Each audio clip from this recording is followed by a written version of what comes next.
Good evening. This is the Legislative Affairs meeting for February 3rd, 2021. Tonight, we're going to be discussing, the only item on the agenda is Phase 2, Bundle 2 of the zoning ordinance changes. Councilors present, we have Councilor Kuchar, Councilor DiNatale, Councilor Schultz, Councilor Zarella, myself. Other people in attendance are Mr. Tom Skorosky. I see the city solicitor, Vincent Pusatiri, is here. Councilors Squalia and Van Hazinga are here. Mr. Mike O'Hara and Paula Curran from Planning Board, and is it Ann Yeagle? Ann Yeagle is here as well. And we are ready to begin. I am going to turn the floor over to Mr. Skorosky, and he's going to start where he thinks it's best to start. Mr. Skorosky. Great. Thank you, Councilor Walsh. Good evening, councilors, and welcome to another episode of Fitchburg Zoning Changes. I know one of many, and I very much appreciate your commitment over the past few months, really working through these changes. I do have a quick request of FATV. I'm not able to share my screen, but I was going to go ahead and just give a quick overview of each of the sections we'll be looking at today, and I'll have pulled up for review and discussion the materials for review. But at present, it says host disabled participant screen sharing.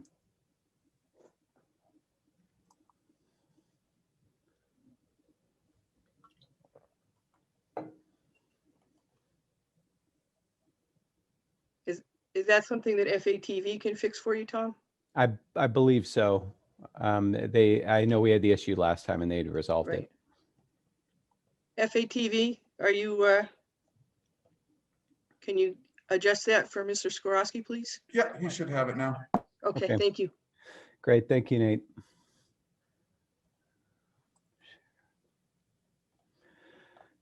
Okay, can you all see a PowerPoint right now? Yes. Yes. Great. All right, so I know you all have seen some iteration of this before, so I'll try to kind of move through. But today we're going to look at our zoning changes. Just to give a big overview, we had a 20+ member advisory committee and about a 12-person working group. And this has been, an over year-long process and a two-phased one. The first phase was sort of administrative in nature and already passed by the council in June. This was removing inconsistencies and errors, reducing redundancy, and condensing and clarifying the ordinance. Phase 2 is more transformative in nature. These are map changes, major use and dimensional changes. And again, because of the complexity of it all, we broke it up into 3 bundles and 1 long continued public hearing. And so you guys have already gone through the first bundle, of course, and today we are moving on to bundle 2. So bundle 2, as put forth and recommended by the planning board at their meeting earlier in January, covers accessory dwelling units, infill development, agricultural and related uses, farmers market zoning as a component of that, multifamily development, off-street parking, the RC district, and signage. And I would just like to note the planning board made recommendations that pertain to signage, but because it appeared there was a mishap and the Legislative Affairs and Economic Development Committees did not receive that component, I would suggest we move that to bundle 3. But the other ones we would cover this evening, and then bundle 3 would cover industrial district map changes, dimensional changes, and any other unaddressed items, and evidently signage. So to get into that now, the bundle 2 changes. We'll kind of start with food zoning related items and then move into some residential district items, multifamily development, infill, accessory dwelling units, and the RC district zoning.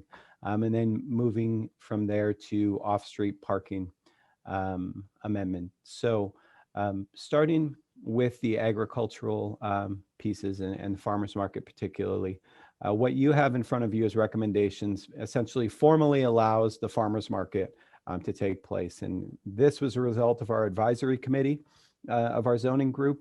The Mass in Motion group, led by Making Opportunities Count and Steve Curry, our health director, worked with the Conservation Law Fund to just do an audit of our zoning to look at, are there areas we could better encourage food access in the city? And one of the things they found was that our zoning ordinance currently actually, because it doesn't expressly allow for, by extension, it prohibits farmers markets.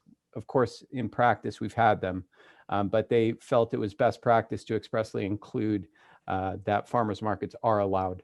And what you see in front of you would allow by right farmers markets in commercial and industrial districts, and by special permit in residential and neighborhood districts, or I'm sorry, in residential neighborhoods. And the same principles would really apply for principal and accessory use. So if it was an accessory use to, let's say a housing development that had a little bit of extra space, or even frankly, looking out my window, seeing the new plaza in front of City Hall, that, a farmer's market could take place there as an accessory use to City Hall.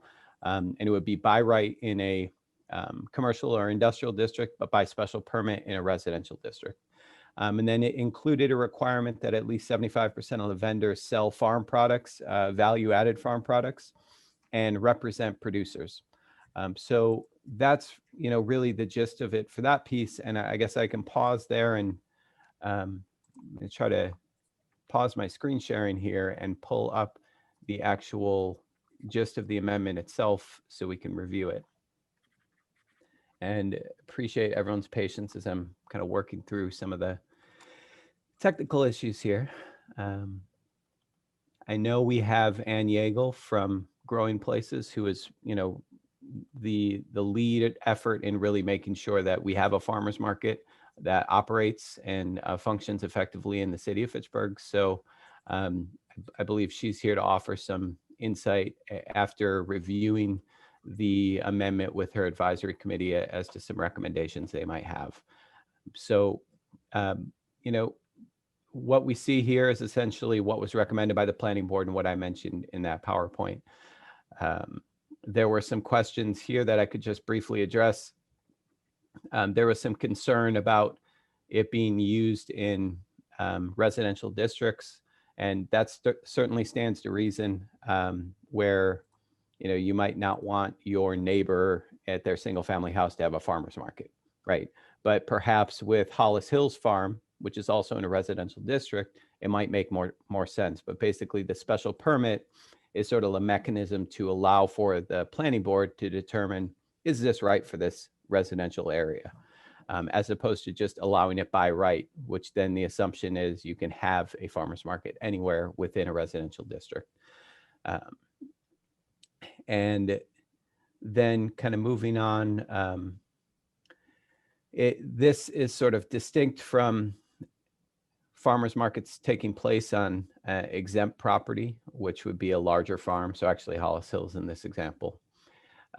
There were questions from the planning board because the medical district was listed as an N, and they said, well, should it really be an N because they're allowed to, or they should be allowed to have farmers markets on the Burbank campus?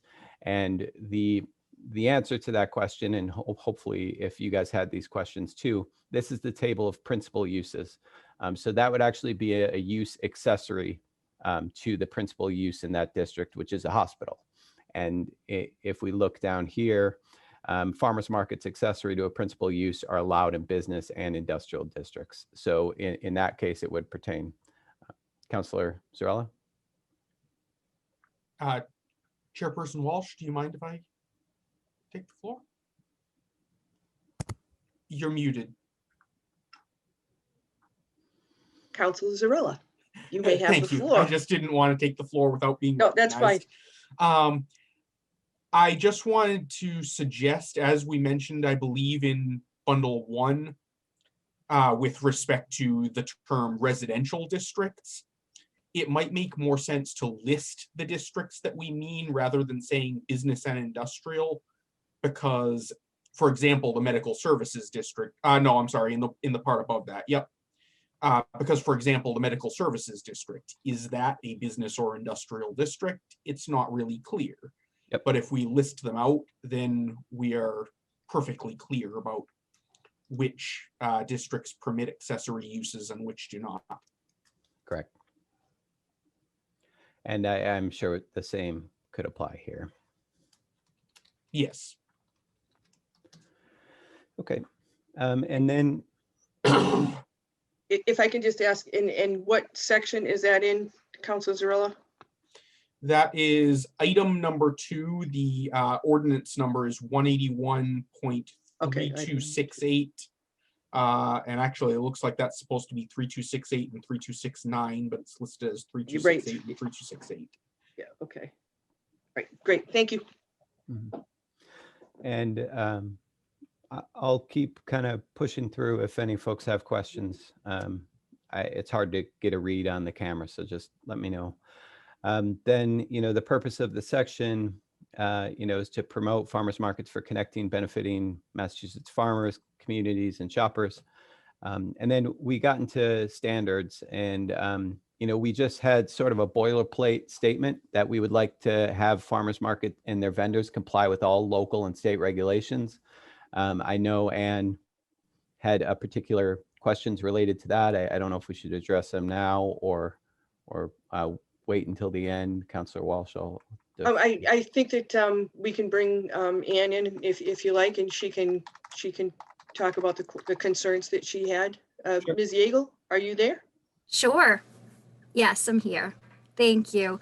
So really our concerns are not as much concerns, but just making sure that it's a strong policy that instead of, is a blanket policy taken from NPlan, really is customized to the Fitchburg Farmers Market. So they're really nuanced requests that I have just to make sure that it really is reflective of the current practices, because, as Tom said, really, it's a good thing to have a farmers market zoning policy in Fitchburg. It allows it, but I also want to make sure it isn't too restrictive and it's equitable and inclusive. So that's kind of the angle that we're coming at it from. And also, please let me know, I don't want to get ahead of where Tom is, but in respect to the first section 2 that was just discussed, one thing I had brought up to the planning committee, and I also just want to make it known, just so all of the different policymakers are aware, the Upper Common, where after many years,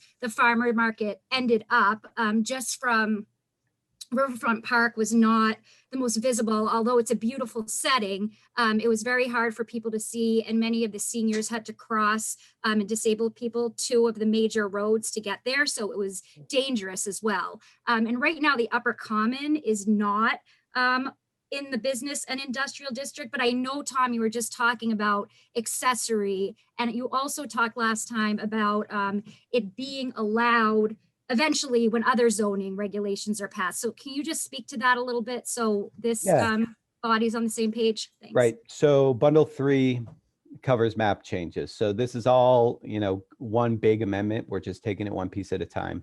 And currently the Upper Common is in a residential district. We're going to change the zoning because everyone knows the Upper Common's in the downtown. So it's going to be part of the downtown business district, and then it would comply here and would be allowed by right.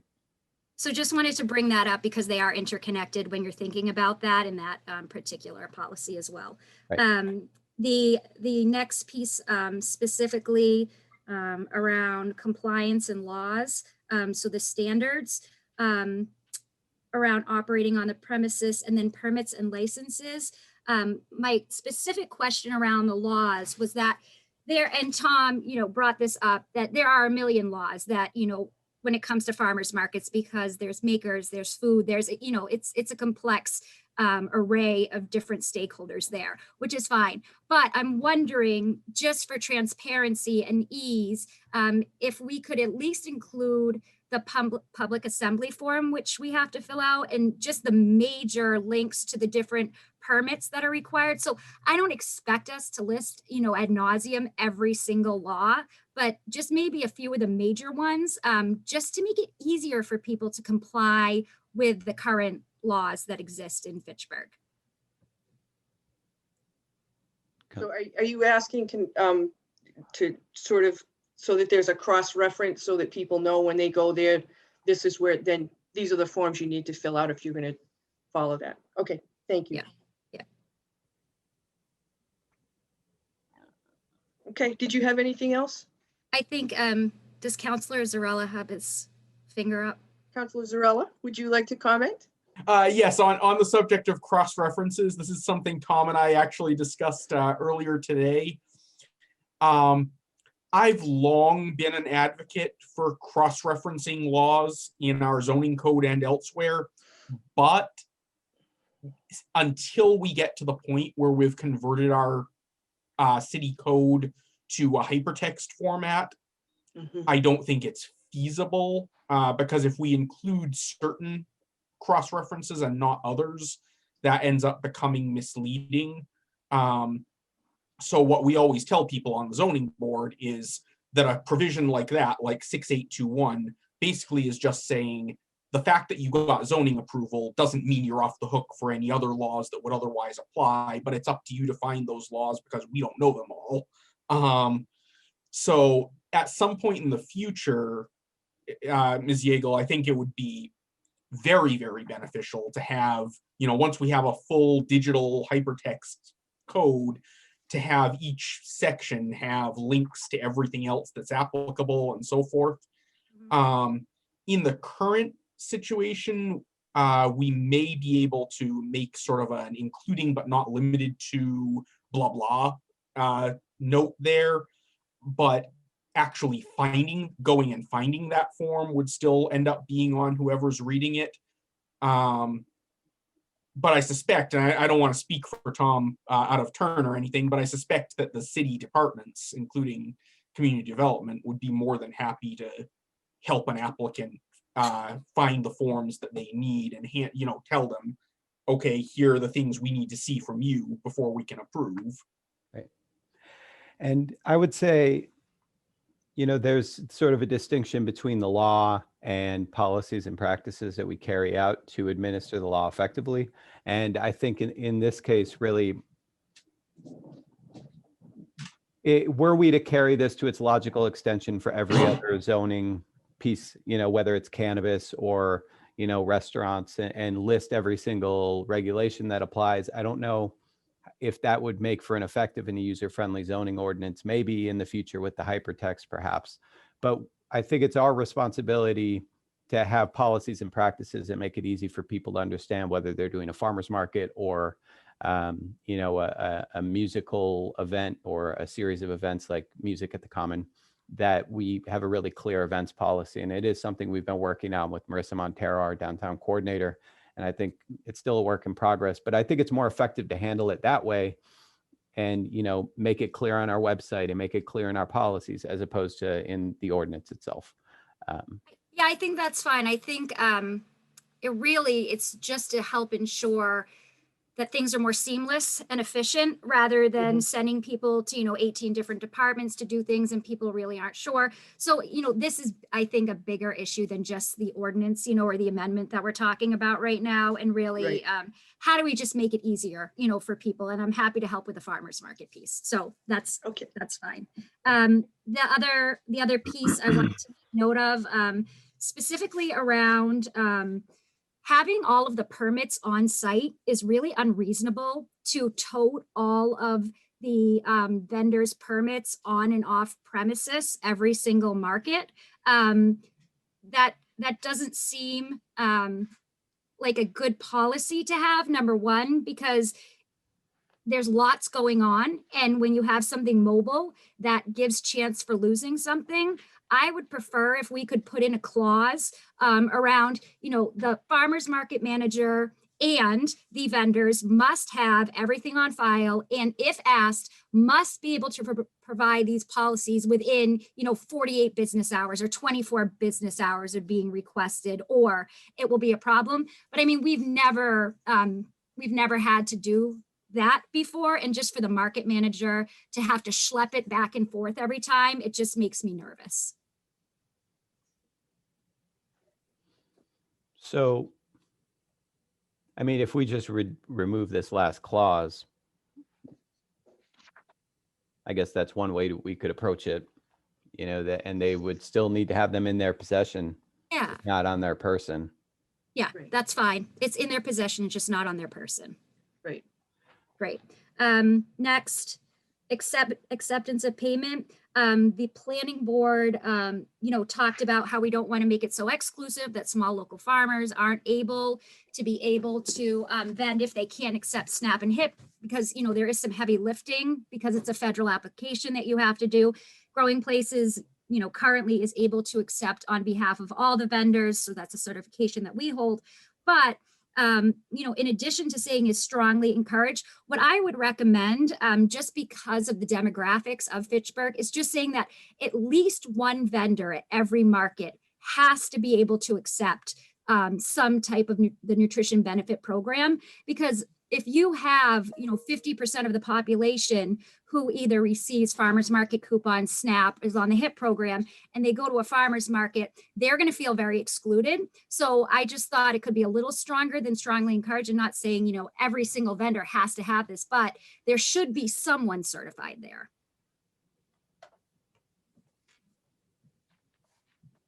And how would that be manifested? I guess I'm not sure if you just say someone has to do it, then whose responsibility would it be to The make market sure that manager. the market manager? Yeah, Okay. yeah. Councilor Zarella? I wonder if it might make sense to do what many federal programs do and have that only trigger above a certain size, so that if you have, I don't actually know how farmers markets get organized. I'll be very frank with that. But if hypothetically it is a thing where you could have, say, just 4 or 5 vendors getting together, then it might not necessarily be feasible to require that at least one of them have this certification or ability. But if we're talking about a big event with 20, 30 vendors or whatever, then that makes perfect sense to me. Is that a viable? I think that, and maybe I can add one more thing related to that might be helpful. So if it is a one-time event, or also add that, if it's less than a certain number of events versus an entire season, because people should have ample time to be able to put the right policies and certifications in place. Makes sense to me. Thank you. Yeah. Parking, I know that was going to be changed, right, Tom? Just want to make sure, because if it's at the Upper Common, I believe you recommended changing that. Right. So what we see here, farmers markets located in the downtown business district are exempt from this parking requirement, which again, it being part of the downtown, then that's just a blanket statement for any business. Okay, great. If we could just remove appointment under 181.6824, because I don't know who is appointing a farmer's market manager, but that's not necessary, as long as there is a farmer's market manager, I think is adequate. And then waste, right now, how it works, just to let everyone know, is that we are typically using city space. Again, we are not the end all be all of farmers markets. We are, the main farmers market for the city. But in that sense, the city is our partner, and they've always been great about, helping us remove the trash. So I was wondering, could we just say the manager is responsible for ensuring that the site is restored to a neat condition? But it says all farmers markets shall provide for waste removal. So it feels like then that we would be paying for waste removal. So I just want to make sure that we're not locked into paying for waste removal every market. I don't know if we could just insert language that just made it a little clearer for Fitchburg of how it works. Right. I don't see any issue removing that. I'm not hearing anything from the committee here either. No. Councilor Zarella? Yeah, I mean, I would certainly want to see some language remain that ensures that there is responsibility taken for waste removal. Mhm. But certainly if the city is accustomed to helping out with that, I don't see anything in the language as currently written that would prevent that. And that's something that presumably the organizers could work out with the city in advance. And if the city disagrees with the organizers on how the balance of responsibility will fall out, that's a choice that the parties can make at that point. But that way, you know, I don't see that it would necessarily stop anyone from reaching any agreement that works out for them. But then we also don't have the potential for less responsible organizers than yourself coming along and leaving us with a mess on our hands. Because I always tell people, you don't write laws for the people who are going to do what they're supposed to do. You know, if you trust people to do what they're supposed to do, you don't really need a law to tell them that. So you write the laws for the people that you're not sure you can trust and that you don't know, that you can't put a face to necessarily because they might not even be in the city yet. Councillor Van Hazinga has suggested maybe use the language arrange for waste removal and not necessarily, you know, be responsible for payment. Does that Fine. do anything for you, Tom? Fine. And I okay, think that makes sense. Yeah, and I don't think it should be stricken either completely. I think it's important to make sure that the farmer's market is restored to the same condition that it was in, right? And however that happens, Okay. is good. Farmer's market, last couple pieces. before you go on, before you go on in, I'm just gonna, Mary Jo Bohart just weighed in and she said it's important for some of the nuts and bolts operational aspects to be for any operator rather than just the operator that we currently know. So we need to make sure that we make this universal and not necessarily just, you know, one. Right. Okay. Absolutely. 75% of the vendors shall sell farm products or value-added products. So what those are, just for clarification, is that means that it has to be produce. Lots of local farmers also they're called makers. So they have, you know, wool and certain fabric products and things like that they make. 75 is a very large percent. And I know we don't want it to be a flea market. I'm a dietitian. I do not want the farmer's market to be a flea market. But at the same time, I think that might be a little restrictive, 75% produce, and might be restrictive, especially with all the Reimagine North of Maine around, you know, having local artists and makers attend. So I was hoping that we could change it to 51% and just show that we are strongly aligned with having local produce and value-added products, but just give a little more wiggle room depending on what's going on in the city. Okay. Are there any other comments with regard to that? No? Okay. And last but not least, farm products, we do have a better definition that the advisory committee likes better. So if okay, I would submit that after. And then also value added product. We have a better definition for that as well that we'd like to provide. And really that's the end of the comments from the Farmers Market Advisory Committee. Thank you for listening. Okay, and will you email those to me? Yeah, I will. Okay, great, thank you. So farm products and the value added. All right.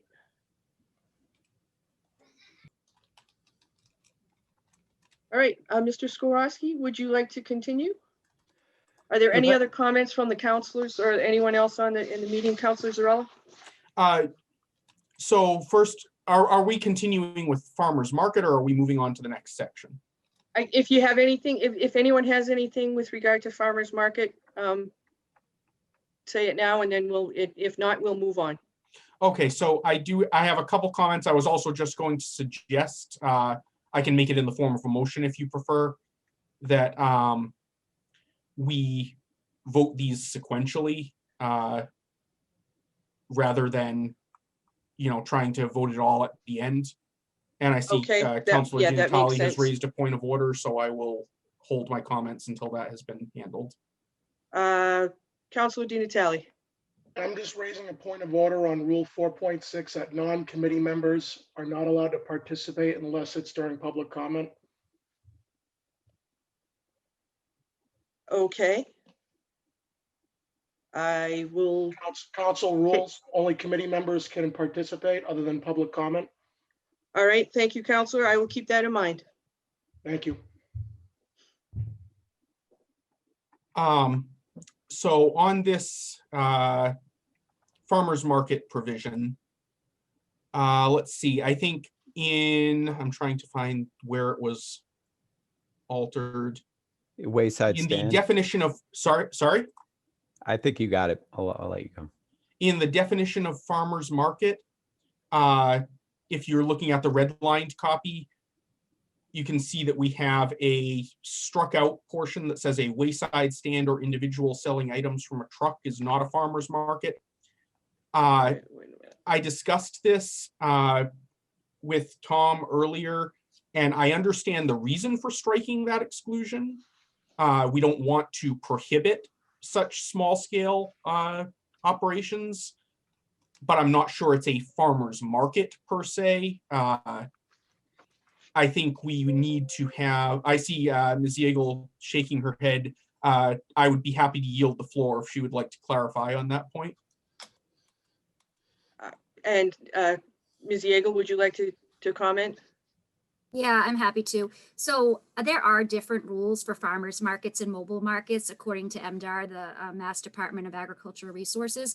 So, I mean, we could provide that, but really they are extremely different in the way they operate because a mobile market is one particular vendor where a farmer's market is, the reason it's called a farmer's market pluralized is because it's multiple vendors. So they probably should not be included under the same amendment, and I probably would keep that in there, to be honest, that it's not the same thing. Thank you. That's actually exactly where I was going with it, is that if we want to permit such mobile operations, I see no problem with permitting it in some way, shape, or form, but it should be under its own regulation, not under this omnibus, farmers market regulation, because it does seem like a very different thing, and like it also raises different questions and concerns with respect to organization and responsibility, where you don't have an overarching organization and a manager. You just have, one person in a truck who may be trustworthy, maybe not. And yeah, we do, I would restore that deletion. and we do have non-exempt farm stands, which is, that's basically what table. it is, and it's allowed by Board of Appeals special permit. So am I hearing correctly then that we reject that deletion and insert that back into the ordinance? That is my suggestion, certainly. I don't want to speak for the whole committee. Is that a motion? Sure, I'll make that a motion. Do I have a second from the committee? Second. Okay, I have a motion and a second. I can't see everyone, so I can't do this by unanimous consent. I just can't see everyone at one time.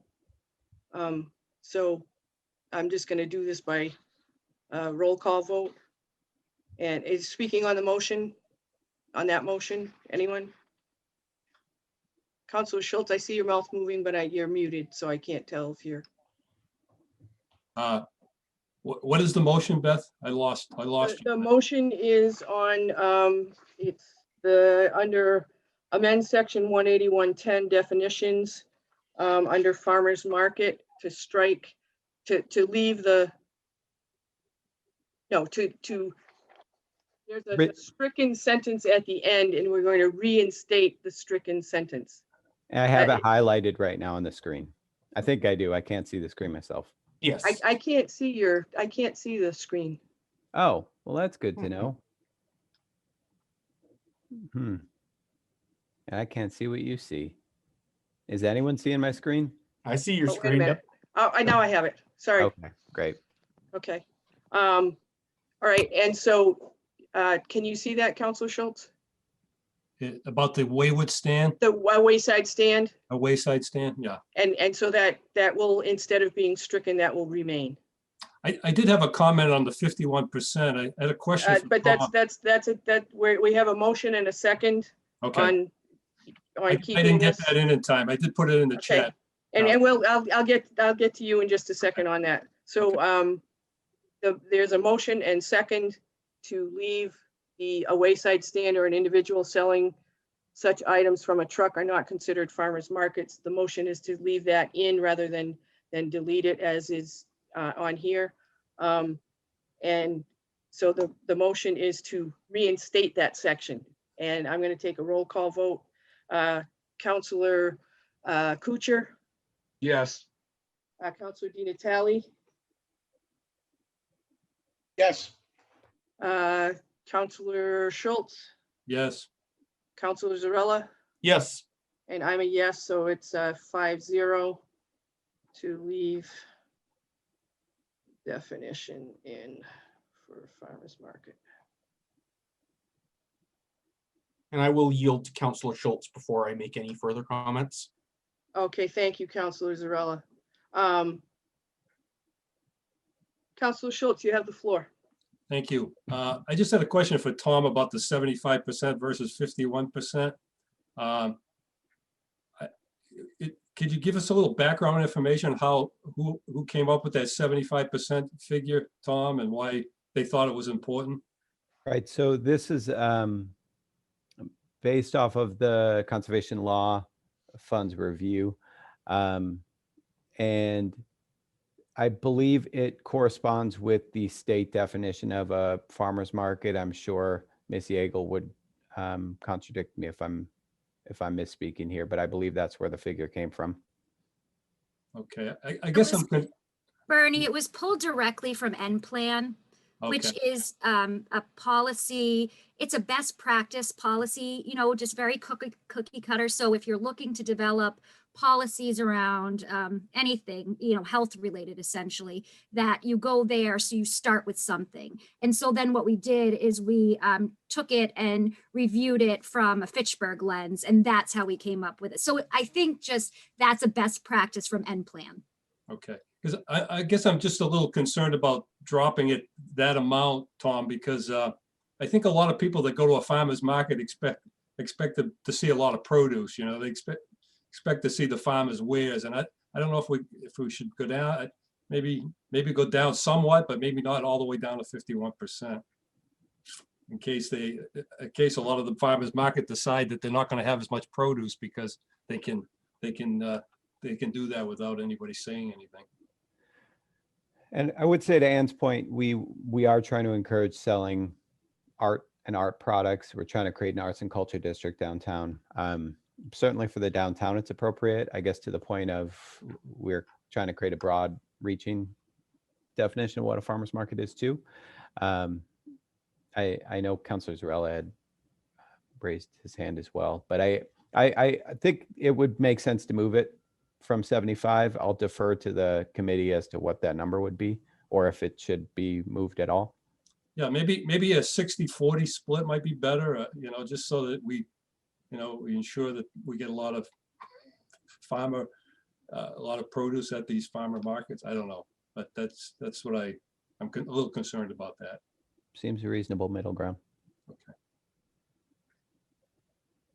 Right, Councilor Zarella? Yes, have on the that floor. subject, I believe that if I'm recalling correctly, I believe the objection to the 75%, Ms. Yeagle, was that you said there were non-produce farm products, crafts, textiles, and so forth that might be sold. And bread too, actually. Okay, and bread. Baked goods, yeah. So it's food still. We have someone who sells local fudge. So I think, and I agree again with Councilor Schultz that, this should be mostly produce. I wouldn't be managing a market that was, not mostly produce. I guess what is that balance is really tough. So I'm wondering if there's a way that we can say that if we can either add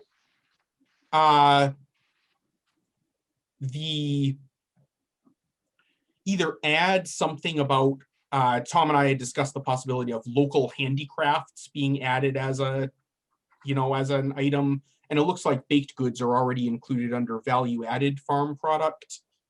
Right. So the idea then that I'm wondering about is we could either add sort of a local crafts item to the definition and include it in the 75%, but keep it at 75%, or say drop it down to 50%, or but then mandate that half or more of the remaining goods be, local something or other. I'm not sure on the wording exactly, but basically I gather from talking with Tom that that one of the primary purposes of mandating this minimum is that not so much for the common, but for other areas, we don't want people to essentially be running flea markets as farmers markets, where it's okay, we're selling 50% produce and 50% junk from my garage. So Right. and And I am agnostic as to exactly what solution we should have there, but those are two of the solutions that that Tom and I had discussed earlier.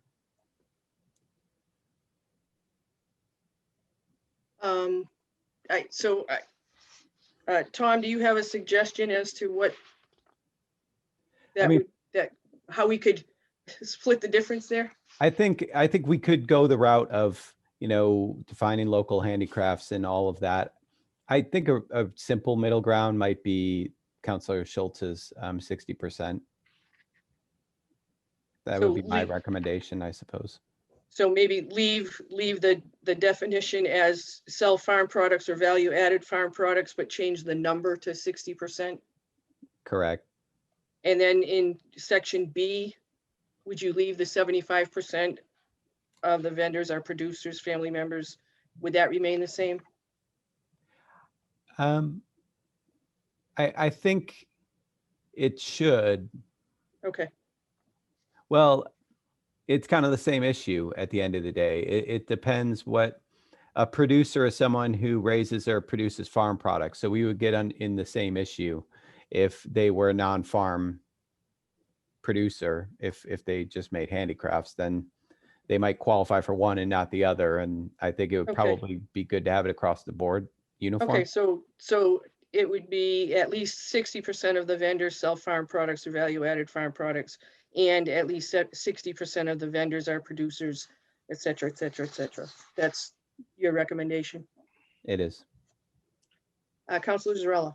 So in that case, if 60, I can understand the reason for the lower percentage of farm products and so forth. But as far as who the vendors are, if 60% are required to be producers, who are the other 40% going to be? Like, whose interest are we serving here by allowing 40% to not be producers or related to producers? Open question. I don't have any opinion on the matter. I think the thought process there is that the remaining 40% would be producers of value-added non-farm products. I don't know if that might be the right way to approach it, but handicrafts, right? As opposed to you're not buying a bunch of items from the Family Dollar and then bringing them over to the farmer's market. That's not what we would expect. Right. So then again, I mean, I think even if we're going with the 60% solution, then I think we still need to get some verbiage in there defining what kind of thing we want to permit as the other remaining percent. Again, not to be restrictive of anyone looking to do legitimate business under the current model or anything, but just to make sure that we don't leave loopholes that can be exploited by people who are less ethical than our current organizers. Because again, we don't want, the example I used this afternoon was we don't want someone trying to claim I sell local crafts who bought a puzzle, put it together, and Mod Podged it. Right. So And I do think if that was something the committee was interested in, we could certainly take that guidance, that recommendation, and put it into actionable language for the council to vote on March 2nd. mhm. Say that again, Tom? If the committee was receptive to that language that Councilor Zarella had indicated, in other words, with the other 40%, thinking about, Okay. that's something we could take that recommendation and put it together into language that the council could vote on the 2nd. We don't necessarily have to legislate that tonight. Right, right. Anne has a suggestion. Do we need to amend producer definition? Could we also add local maker? And I think, is that something that we want to handle tonight, or is that something that we just want to think about? And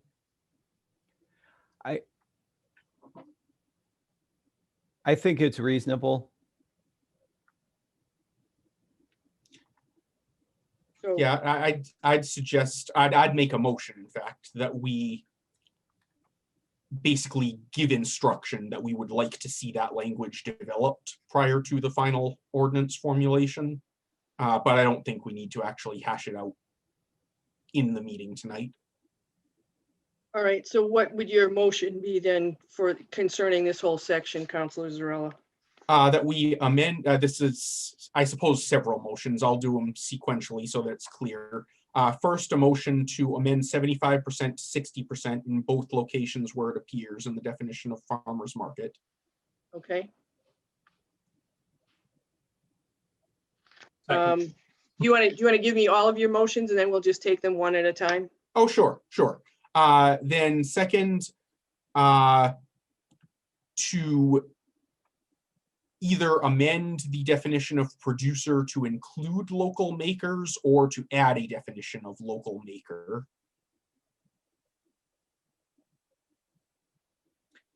Which would you prefer? Honestly, I'm agnostic, whichever works out best when Tom and presumably Vinny go to the drawing board. So amend to either what change? To either amend the definition of producer to include makers of local crafts, or to add an additional definition of local maker.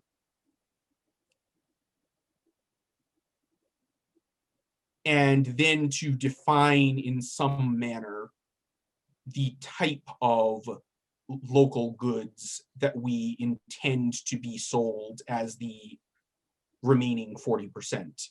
And again, I don't have suggested language for exactly how we would define that tonight. And that is the third amendment? Yes. So amend or develop language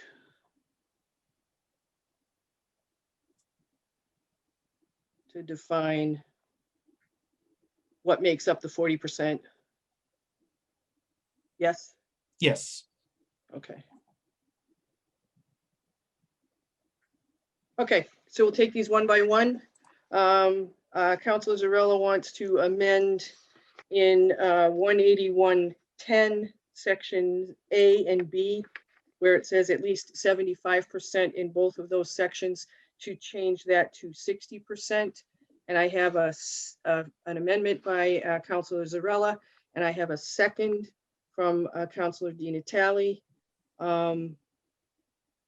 Unless I hear an objection, I'm going to do this by unanimous consent. Okay, hearing none, I will, that passes.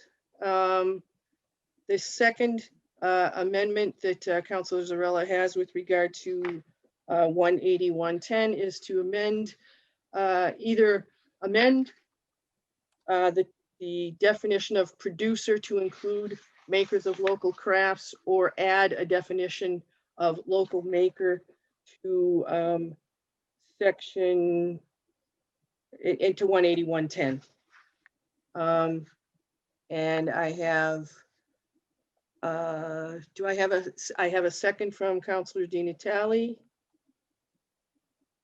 And Do I hear any objection to that change, to that amendment? No, all right. The third amendment is to develop language to define what makes up the other 40% from that, in that 60% change above. And that would be a recommendation to the zoning ordinance committee to determine what would be included in that 40%. I have a motion from Councilor Zarella. And do I have a second from someone? Second, Okay, I have a second from Councilor Schultz. And unless do I hear an objection to that amendment? No, I don't, so that would pass as well by And unanimous consent. And Ms. Yeagle, I might suggest if you do have definitions for farm products or value-added farm products, you mentioned you could provide them to us. The next committee is going to meet after this one. So were you to provide it to us in, short time, we could actually review it and vote on it in the Economic Development Committee. Does anyone have any other suggestion, any amendments that they would like to make to farmers market zoning amendment? No? All right. I'll turn this back over to Mr. Swarovski, and you can take it away. All righty. The next one, agricultural and related zoning, does two key things. The first one, it broadens the definition of agriculture to reflect the new agricultural economy. So, a farm such as Hollis Hills Farm, they don't just grow crops and sell them. This isn't your, grandmother's farm. Now they need to do a lot of other things to make themselves competitive in this economy, and that includes agro-tourism, agro-commercial uses. And you guys see this at Hollis Hills when they have festivals, they have concerts, they have activities above and beyond what would be considered exempt agricultural uses, which are, growing crops and livestock on a parcel of larger than 5 acres, and, creating and selling products related to that particular thing. So what this would do is broadens the definition to reflect that agricultural activities are above and beyond just the traditional. And then the second component is, somewhat related, but it lays the groundwork for container farming. Container farming is something we've seen quite a bit of in other gateway cities throughout the Commonwealth and really throughout the country. It's farming in a freight container. But it is, it looks great both on the outside and on the inside. It has really advanced hydroponics. This is another thing that came out of our advisory group. This is Fright Farms in Worcester. I know they're in Worcester, Salem, Holyoke, Boston, and maybe coming soon to a city near you. But we've got to actually allow for it in our ordinance. So those are the two big changes in terms of what they look like substantively. I'll pull it up as we're speaking here, but I guess as I'm doing that, I'd be happy to take any questions. Does anyone have any questions for Tom? Okay, I think we can go forward. Okay, so this is it. Again, agriculture becomes agro-commercial, entertainment, and agro-tourism are all included under that umbrella. And then container farming, it defines and then regulates as allowed by special permit in all the commercial and industrial districts and allowed by right in the university district. The thought process there is the one we just saw in, at Clark University, that was, in partnership with the university, and oftentimes is something we see. So that was the thought process for that one, being by right as opposed to by a special permit. And that's pretty much it. So happy to take any questions here. Questions? Councilor Zarella? Well, not a question. I'll wait until we're actually making suggestions or proposals if anyone has any actual questions. Does anyone have any questions? Hearing none, Counselor Zarella, I'll call on you, and if you have a suggested amendment. Yes, first I'd just like to, in the definition of agriculture, you'll see we've crossed out fur-bearing animals. And that was explained to me as we want to make sure that we're not accidentally including like dogs or cats or anything like that, because they technically do bear fur. So my proposed amendment would be where it says animals used for food purposes, right before that strikeout, we amend that to animals used for food or textile purposes. Okay. That way, it not only includes a hypothetical fur operation, which is very unlikely in Fitchburg, but also sheep, if anyone is interested in that, or goats or whatever. Llamas. Llamas, yep, That's sure. the thing. people Fitchburg do, Llama Farm. Right. There you go. Brought to you by Fitchburg Llamas. Okay. Okay.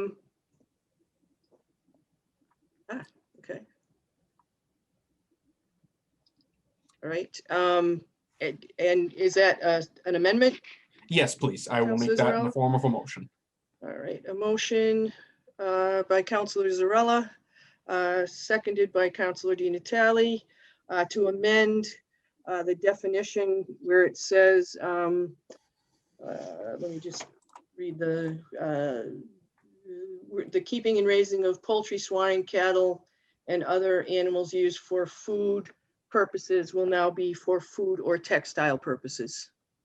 And we'll do this by unanimous consent. If you have an objection, please say so out loud.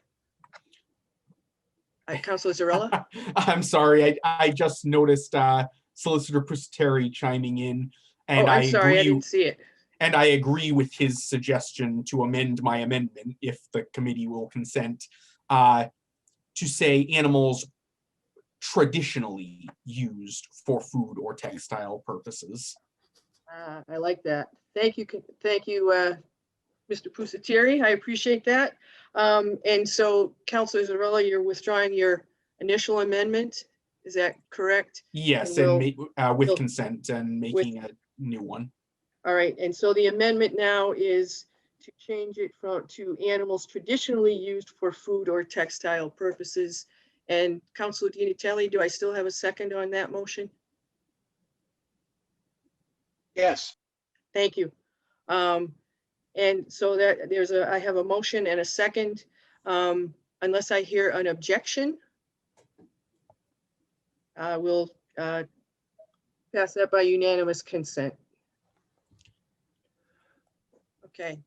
Councilor Zarella? One other, if you scroll down to the table of uses for container farming, I understand the logic behind having allowed by right in the FSU district, but as I discussed with Tom earlier, I think in our particular college district, there's an awful lot of property that is not college owned, and we have seen instances where owners and landlords will attempt to milk it for whatever they possibly can, regardless of whether it's good for the neighborhood or not. So I would move to amend that to a PB, special permit from the planning board, like the other districts. And under what column? I'm sorry, that? this is item number 3, to amend section 181.313 schedule of principal use regulations by inserting row number 1A. If you look in the final column of that inserted row. Oh, where it says FSU. Right, where it says why I would like to amend that to a PB. Okay.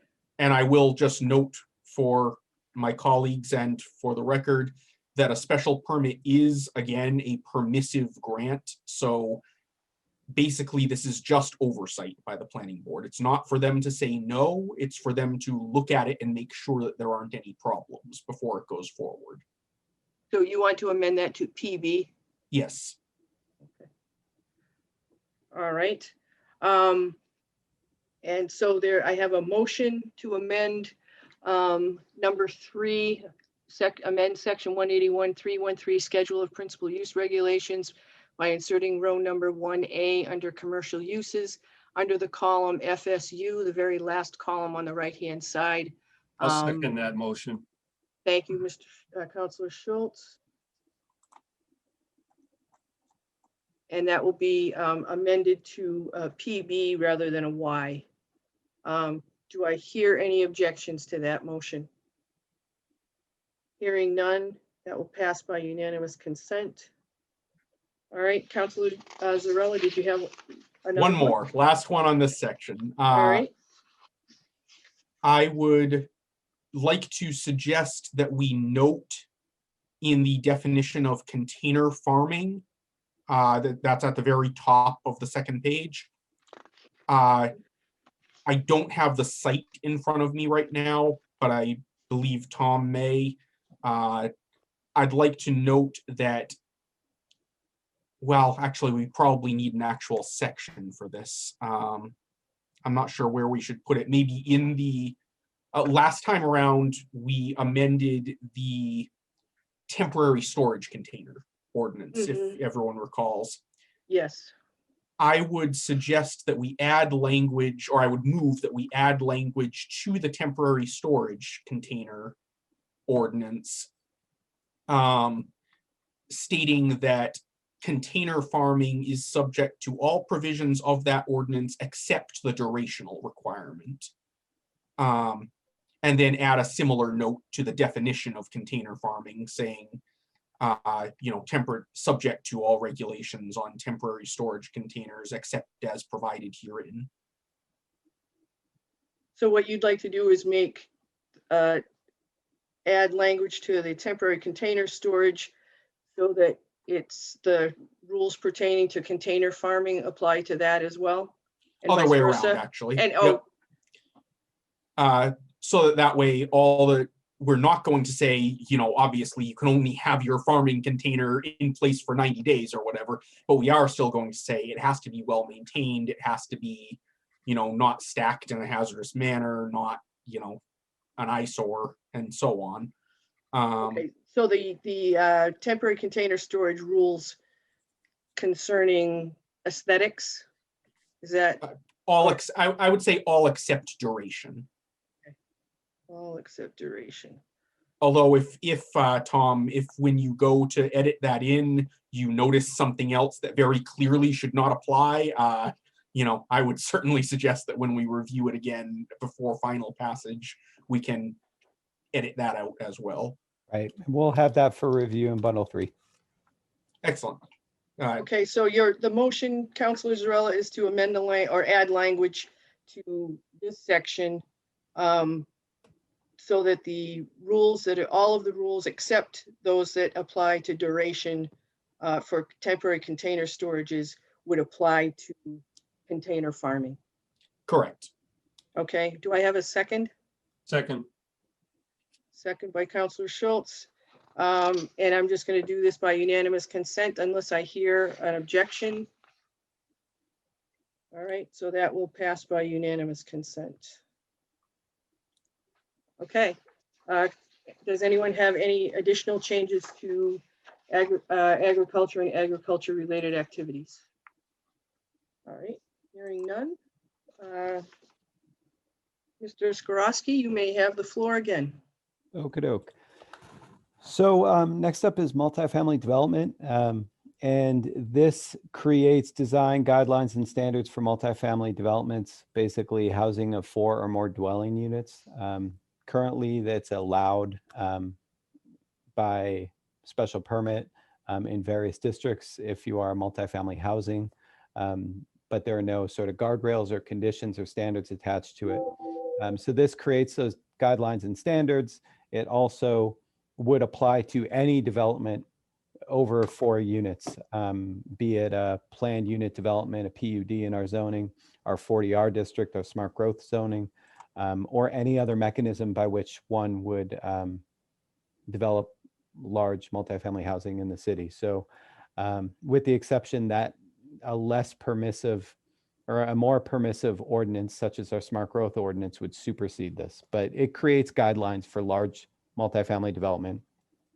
and it allows planning board to have waivers for density and setback requirements. Previously, those things would have needed a variance from the Board of Appeals. So I will now pull that up for review as we are talking. But in the interim, we'll take any questions as folks have them. Does anyone have, let me just, hold on just a second, let me just see. Oops.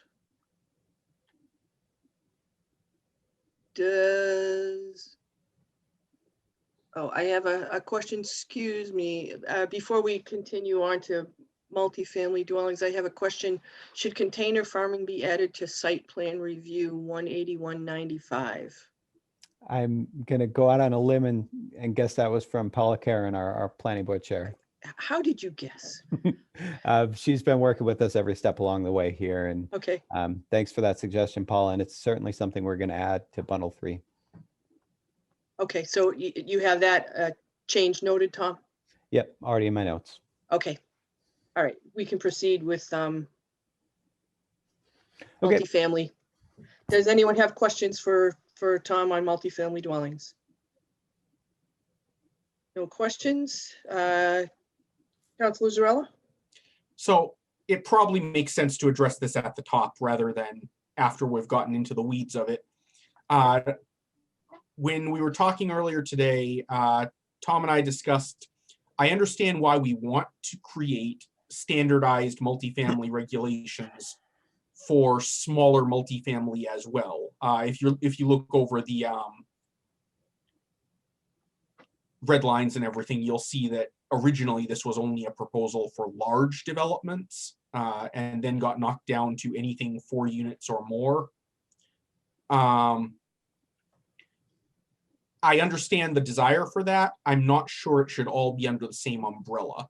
And the solution that we had spitballed was keeping the major provisions of this amendment applying only to units of 10 or more, but then creating a separate use category with separate regulations for 4 to 8.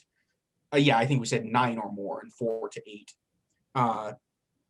Because frankly, they're just different concerns. The larger developments are very much squarely in the planning board's wheelhouse.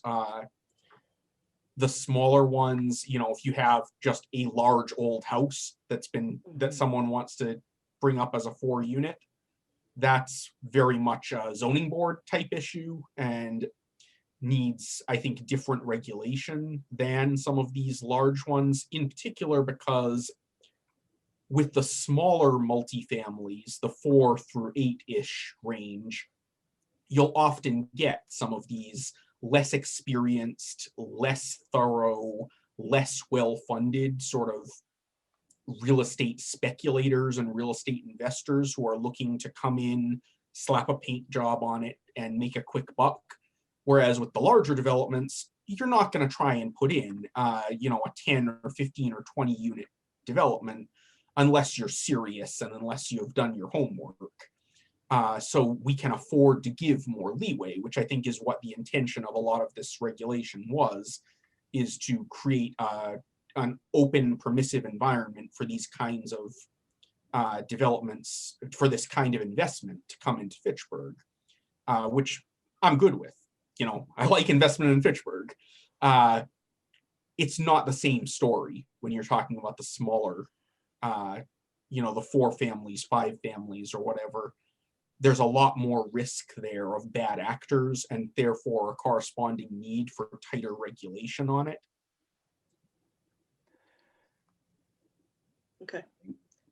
I do have a request for, and I'm gonna allow Councillor Van Hazinga to speak here simply because this all of these proposals are before economic development as well, and he's the chair of economic development. He has a public comment so I'm going to ask Councillor Van Hazinga to weigh in. Thank you, Madam Chair, for providing me the opportunity to speak. I did want to speak on a couple issues in this section of the changes. including some changes I will be proposing at the following Economic Development Committee meeting. I do appreciate this section of the ordinance. I think it adds clarity where the current zoning ordinance is lacking. There's been a practice where there isn't much detail about what is expected of multifamily developers or how the planning board should act. And what guidance in the current ordinance that is there is often not realistic of what is actually developed and is often waived as a matter of practice. So I think having more realistic regulations helps. Two areas that I would recommend changes. The first involves under 181.743 standards, point number 1 outlines the minimum lot area requirements and really density of development. It's my experience that 5,000 square feet per unit is very restrictive, and it's not reflective of what is typically approved or multifamily properties that we have in place. And it also doesn't make sense when you look at alternative uses, because as we'll hear later on, if we go to a where is it? RC district, we're looking at a buildable lot size of 7,500 square feet. And a three-family apartment building is an allowable use with a special permit at that area. But if you want to step up to one more unit to four units, you would be required to have 20,000 square feet. So there's a jump from 7,500 square feet, 20,000 square feet with one apartment added. And it just doesn't make sense.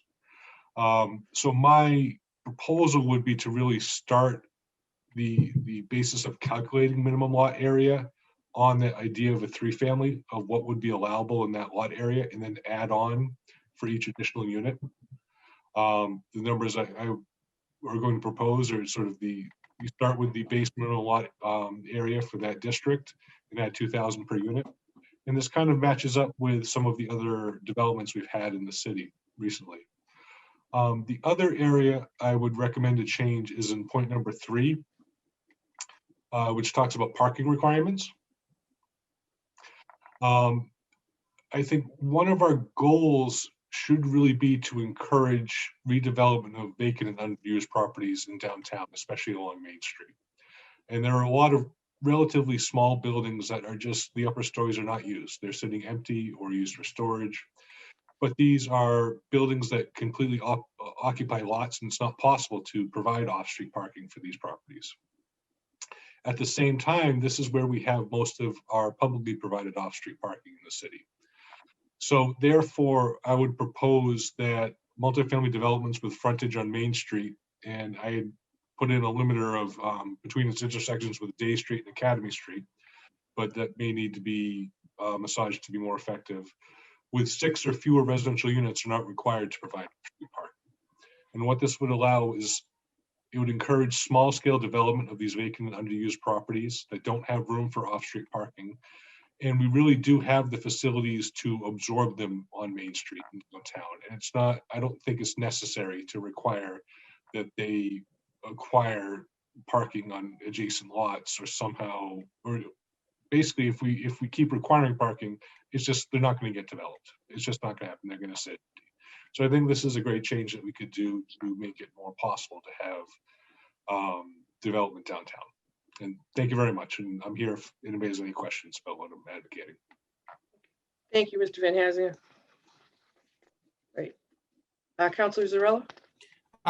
Going backwards, on the parking issue, I would completely agree with the suggestion for Main Street. I'm a parking hawk when it comes to Fitchburg zoning, but Main Street, I agree. We did that parking study a few years back.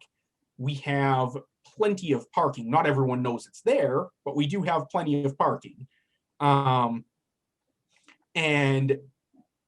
there are some properties along Main Street that realistically are not going to get used unless we allow them to be used for residential purposes. We have been talking about mixed use development along that corridor for quite some time now, and about easing parking strictures and, you know, this seems like part and parcel of that same thing.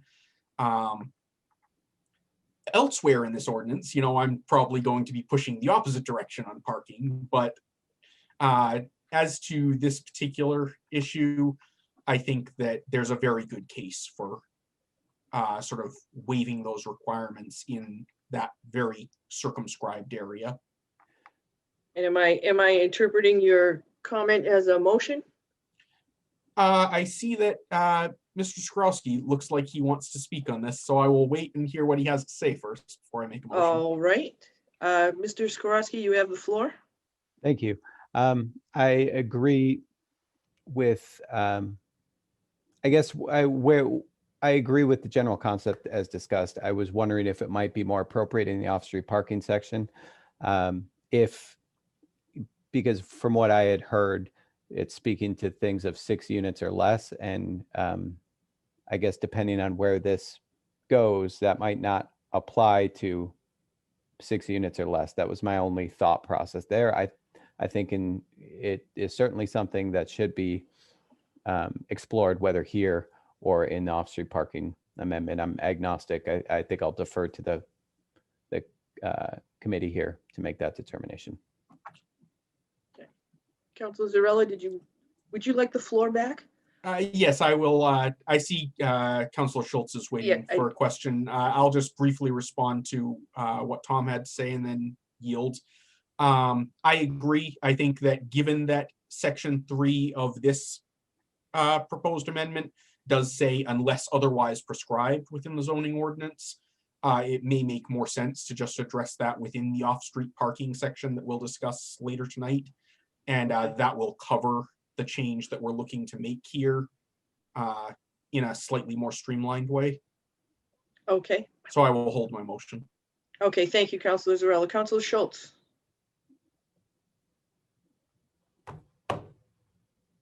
Yes, I had a question about other areas of the city, maybe a question directed for Tom. Thinking of like the Water Street area and in the Clegon area. I mean, I would imagine there are also some dwellings there, multifamily dwellings that maybe could be better developed if they didn't have that requirement of the park, the parking requirement. Has that been brought up at all?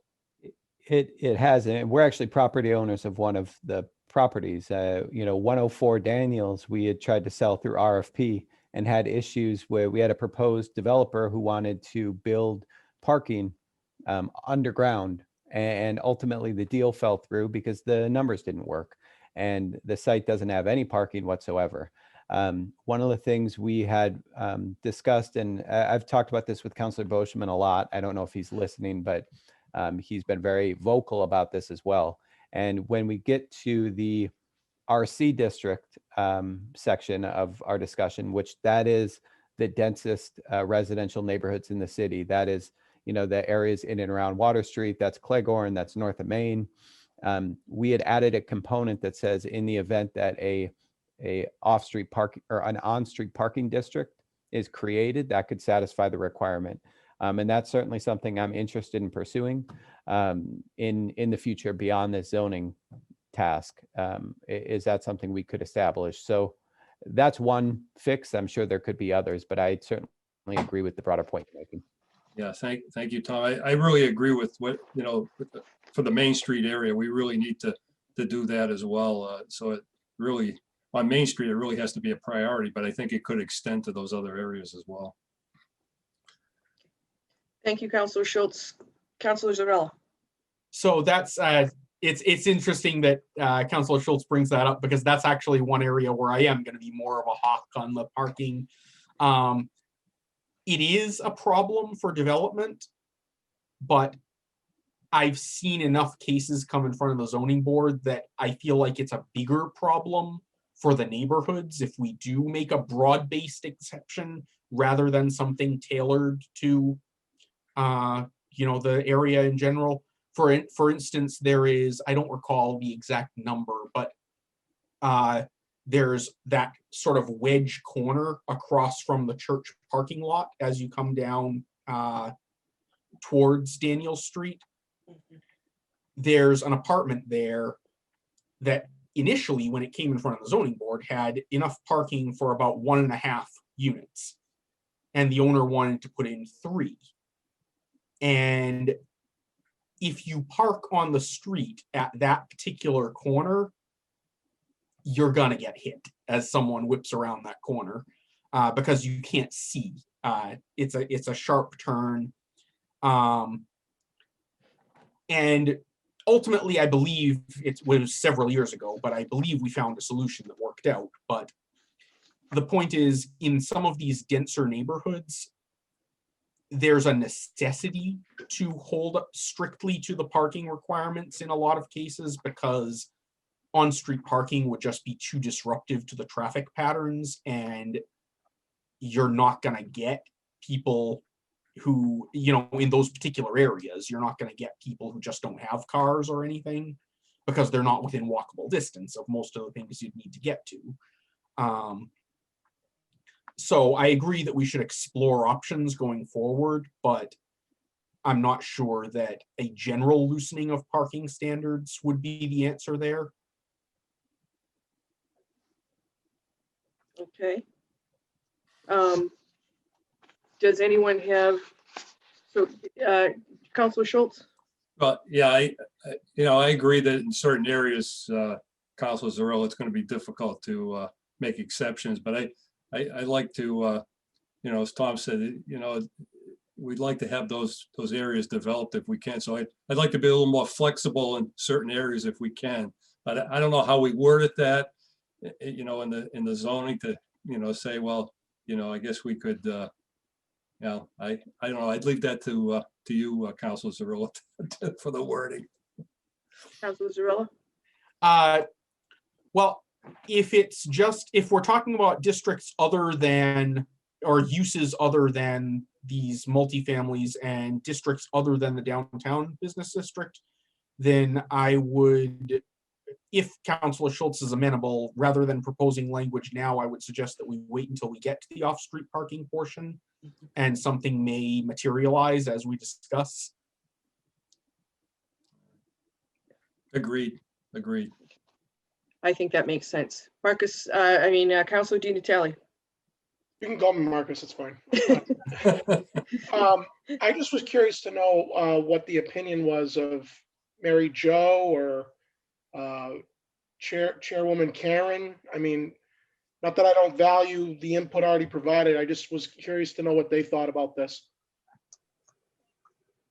Would either one of, or both of Mary Jo Bohart or Paula Karen like to weigh in? Sure, I'm available. This is Paula Karen. Can you hear me? Yes. Okay. So the purpose of this section was to really address those smaller units, pretty much as Councilor Zarella brought up, is because there is a density requirement right now that is in the definition section for multifamily, which is 6 units per acre. And really, it should not be in the definition about what a requirement is. So we needed to move density from a definition into the actual ordinance. So it's like where to put that. And it would be helpful to establish a section where it could be put more as a guideline. Again, we also are a permissive board, on planning. So to set something as a minimum standard to fall back on, but then allow us to waive, because as Councilor Zarella brought up, we would approve something, but it wouldn't meet the density and then potentially have to go for a variance. So it's like a whole nother step. So this would allow the board to waive that requirement where it's needed for smaller lots in particular. Additionally, it would also allow for trying to account for and allow on the parking side of things, reduced parking in these particular denser zones. So different from the parking table, it would set as different standard or a lower, requiring less parking and or alternative parking like Tom had mentioned, to allow, say, the off-street parking to allow an on-street parking where you can use it to count towards that as well. So there's some areas that don't have any off-street parking at all. So, where you can, where it could be acceptable, or the street widths are there and or the parking permit program is established, that someone could use that to also accommodate a parking requirement. So So that was kind of like the primary focus of this, and then it evolved just a little bit as you've seen, to potentially could this address some of the larger multifamilies, because we have PUDs, we have flexible developments, and there really is no specific design criteria. So you always ask these same questions. Please try to incorporate these things the city would like to see. Electric vehicles and, charging, energy efficiency, green spaces, things like that. So rather than, so it's more of like a suggested list where they would apply. When we said as applicable, because we know some of these things, electric vehicle charging will not, apply to a 5-family. It's more of a certainly where it could be, accommodated in larger, much larger types of developments. But it's like, try to keep these things in mind when you're working on development for multifamilies. And it's also whether or not, similar to even mill conversions, it's like trying to establish some type of design criteria. So whether it's all together or separate, it was just an attempt to try to establish some criteria for these multifamilies. Again, with the allowing for us to address some of the setbacks, the density issues, but also provide some type of criteria where if it's not appropriate, the board has the ability to deny the permit as well. Thank you, Paula Karen. Mary Jo Bohart, would you like to comment in addition? Sure. Are you able to hear me okay? Yes, we can. Excellent. Good. I think I certainly respect the point brought up by Councillor Schultz, and I also understand where Councillor Zarella is coming from. When you think of neighborhoods like the Patch neighborhood along Water Street or the Cleghorn neighborhood, there are properties that we hope will be infill, whether it's an existing building repurposed or something like that. The one thing that probably made it easier for the planning board to accept less than the what used to be the traditional 2 spaces per unit was simply because in the downtown, the projects that were proposed there, they were both proximate to transit, both our rail and our bus, but then also near the public garages. So when you get outside of the downtown district, it's not to say that relaxed parking may not also be appropriate, but there could be plenty of areas where it could be really problematic. And so I would guess that you'd probably want the latitude to look at those projects, dare I say on a case-by-case basis, but there is sort of that need to look at them more closely because there isn't the proximity to transit. Thus, people probably are going to have cars, and there isn't the public parking structures that there are in the downtown. One case in point I can share, and it's a property that many of you know well, 325 Water, which is the old Giordoni's Furniture Building. Obviously, it's had a change of ownership. Nothing has happened, but just recently, in the last month or two, a very interested developer wants to do multifamily there. The transaction has not completed yet, but he's looking at it, thinking about should he acquire some abutting parcels to make sure that he has the adequate parking. When you think of that property, where it is on Water Street and Hale Street is the little street behind it, there isn't a lot of off-site options. And so whatever goes on with that property, you kind of would hope that it would be able to take care of its parking needs on its own property. So that's just an example. But I didn't want to belabor the point. It sounds like everyone else has probably touched on it as well. Okay, thank you, Mary Jo. Let's see, where were we? Councillor Zarella, did you have the floor before? We've had so many people speak, I forgot where we were. All right. I don't recall if I had it before. I'd certainly be happy to yield to Would you like else. it again? Certainly. So, I hate to do this because we want to move things along, but we are going to be reviewing things in bundle 3 anyway. I think the current state of the proposed amendment here, as it appears before us now, the smaller multifamily and larger multifamily have been so entangled and enmeshed that it's not really possible to easily pick them apart sitting here at the table, at the table, so to speak.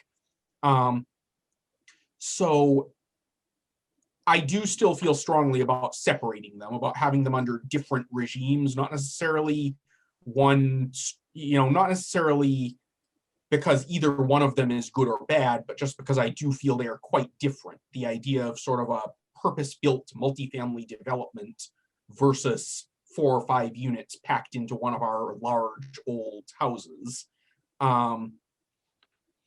And so I would make a motion that we hold off on the multifamily section to a further review to give time to draft it as 2 separate sections with provisions that apply to somewhere in the 4 to 8 range, and a different set of provisions, more development oriented, that apply to the larger projects of the sort that some of these regulations here clearly were originally contemplating.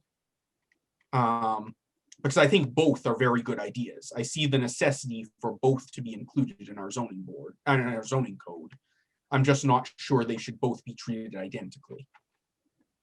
All right, so your motion basically is to hold off on doing anything with this section until the, to allow revision of this section so that perhaps the smaller and larger multifamily provisions can be separated into 2 separate sections? Yes, because I think there's more good than bad here by a long shot. It's just got to be tweaked. All right, so I have a motion Second. and second by Councilor Di Natale. City Solicitor Pusateri, did you have a comment, or I didn't know if you were, I saw your hand go up. I didn't know if you were asking to be heard. No, I'm all set, but thank you. Thank Oh, you. okay, thank you. Thank you. So I have a motion and second to basically hold off on doing anything with the multifamily section tonight and allow some revision to separate and recommend that there be this be separated into 2 separate sections to deal with smaller and larger multifamily dwellings. And unless I have an objection, we'll take this by unanimous consent, and that is by unanimous consent. All right. I will turn that back over to Tom Borowski, and you can. All right, onward and upward. Infield development. We have adjusted this component of our ordinance to allow infill development, which is single family housing development on a 5,000 square foot lot. Traditionally, our standard is 10,000 square feet, to allow it in the RB district. Originally, it was allowed in the RB, RC, and FSU district. We proposed removing the RB, or removing the FSU and removing the RC for 2 different reasons. So number one, the FSU does not have a minimum lot size. So you can already do infill development without this component. So it's not needed.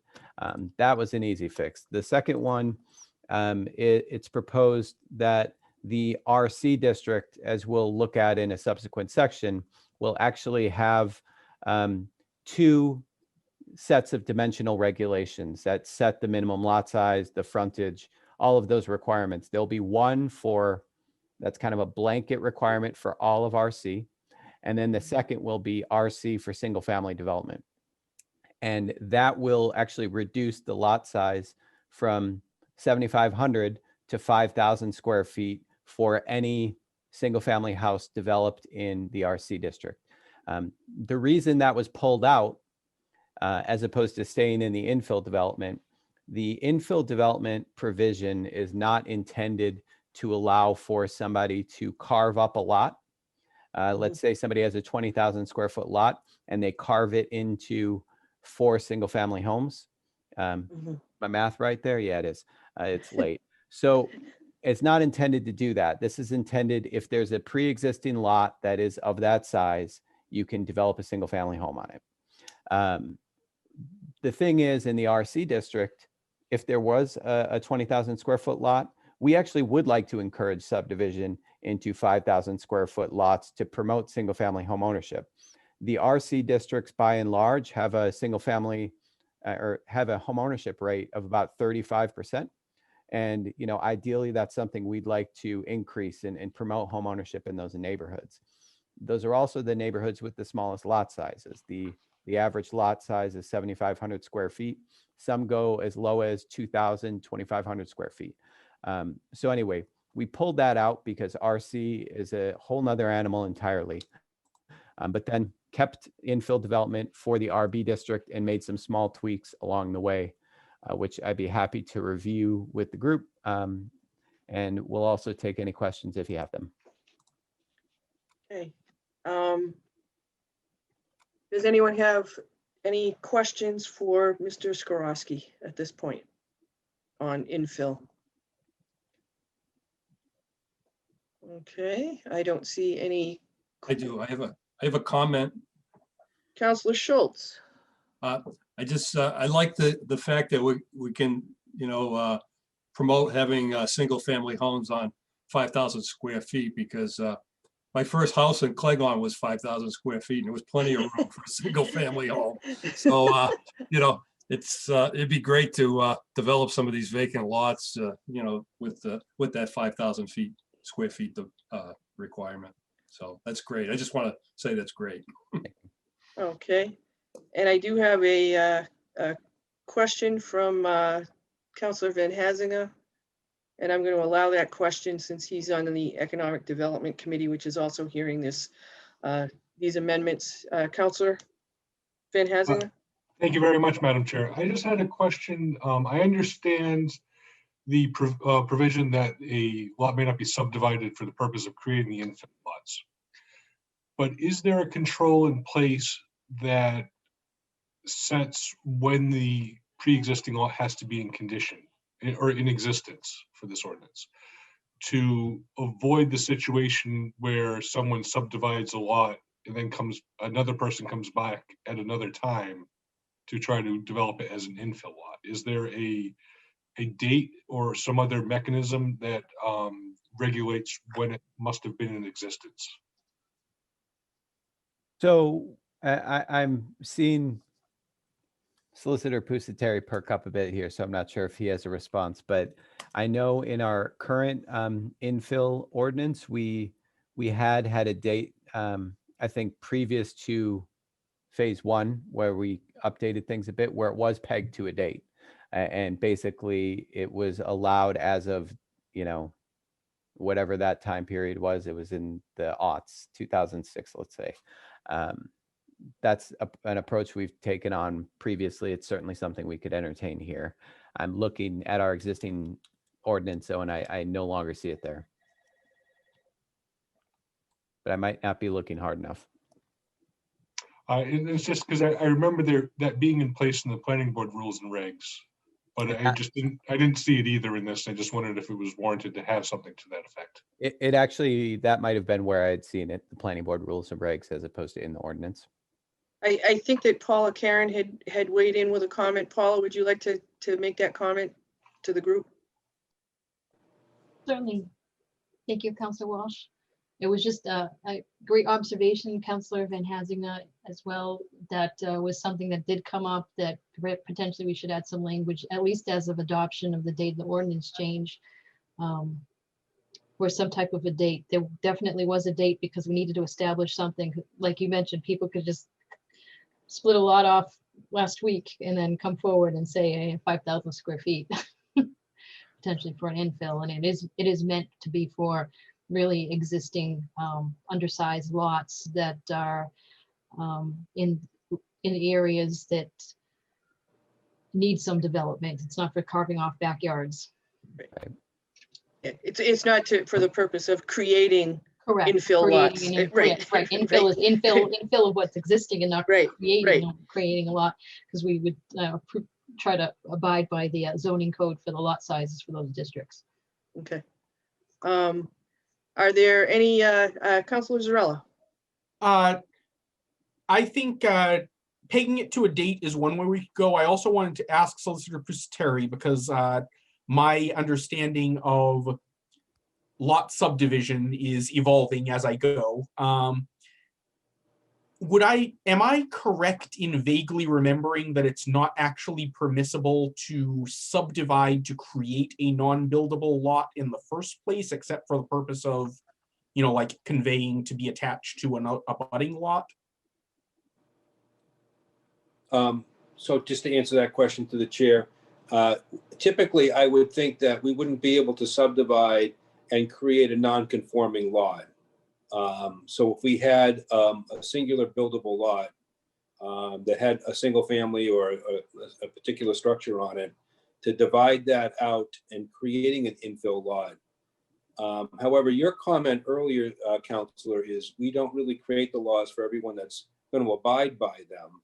So it's not an impossible consideration that we would have a property owner divide out a piece of real estate, and then either, I've seen recently, stop paying the taxes on the property, but pay the taxes on the property in which they're interested in.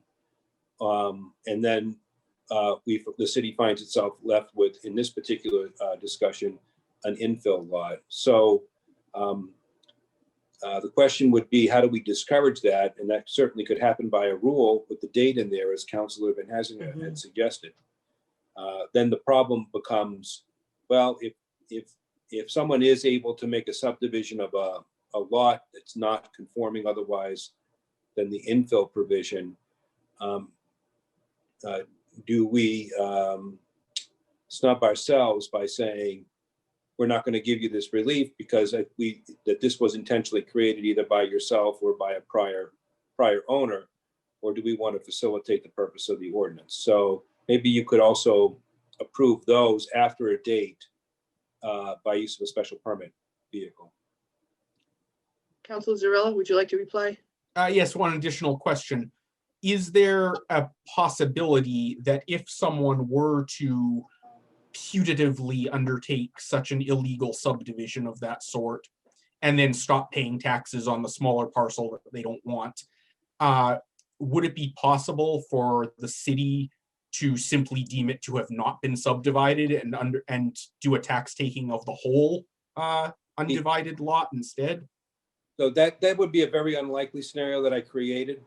I've seen it on an odd case through a development, actually a subdivision, and I won't name names, but I don't think the assessor's office would recognize that unless that plan was presented to the planning board. So I think you have that filter there as well. Okay.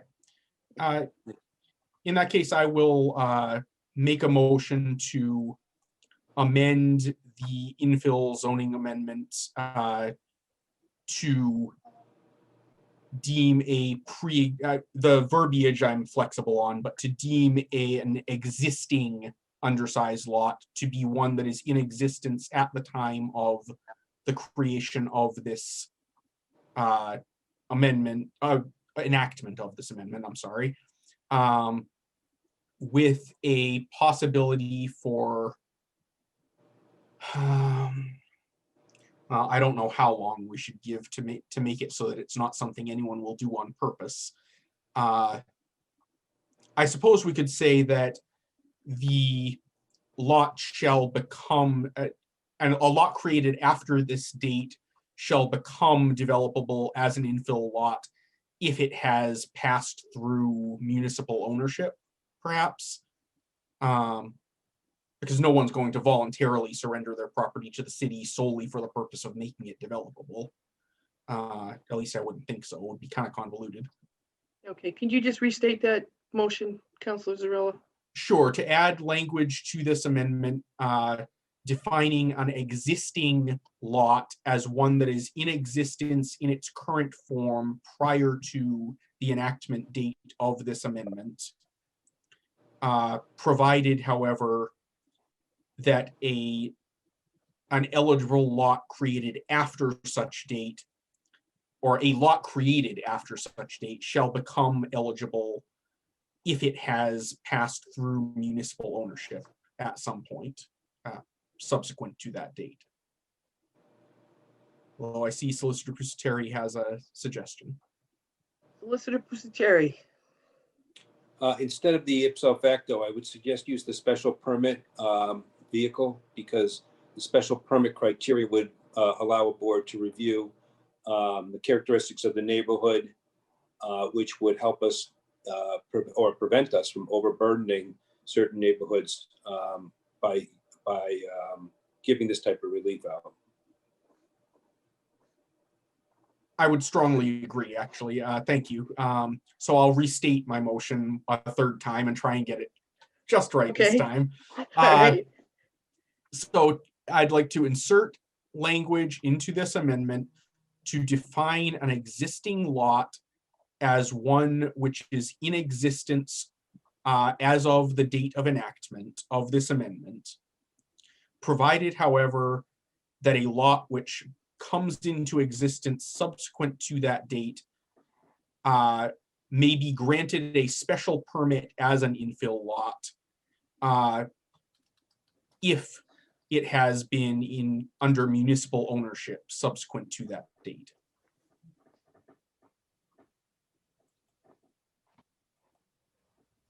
Can you, all right. Define an existing lot as one in existence at the date of the enactment, provided the lot comes into existence, that if the lot comes into existence after that date, and then can you say that part again? It may be granted a special permit as an infill lot by the planning board, provided that it has been under municipal ownership after the effective date of the amendment.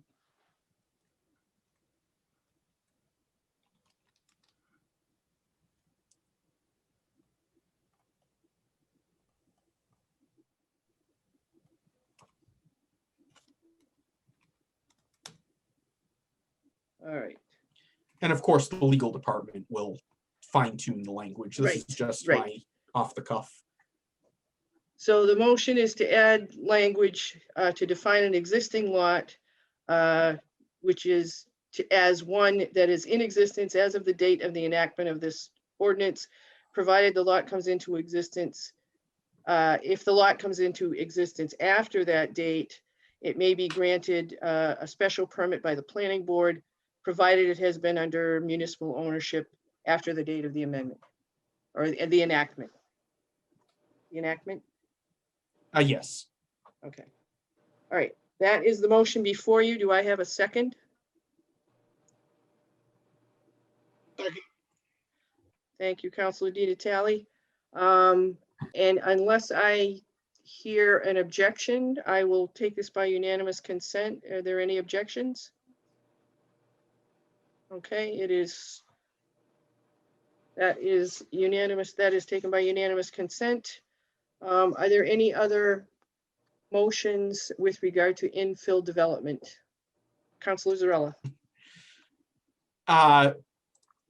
So I would also move that we, let me see, delete the, in subsection B, which with the strike through looks like subsection D, delete the phrase except under provision 181.4253D, because it refers to a provision that no longer exists. Wait a minute. Can you tell me what section you're talking about again? This is 181.4253B. It reads, a lot may not be subdivided for the purpose. I move that we delete the words except under provision 181.4253D, because that provision no longer exists. That makes sense.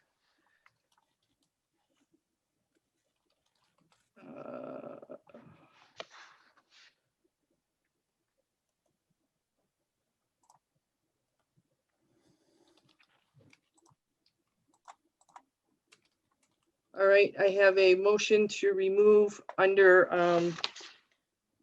181.4253 eligibility requirements under section D, to remove the language that says except under provision 181.4253D. Second. And unless I hear an objection, I'll take this by unanimous consent. All right, that is approved by unanimous consent.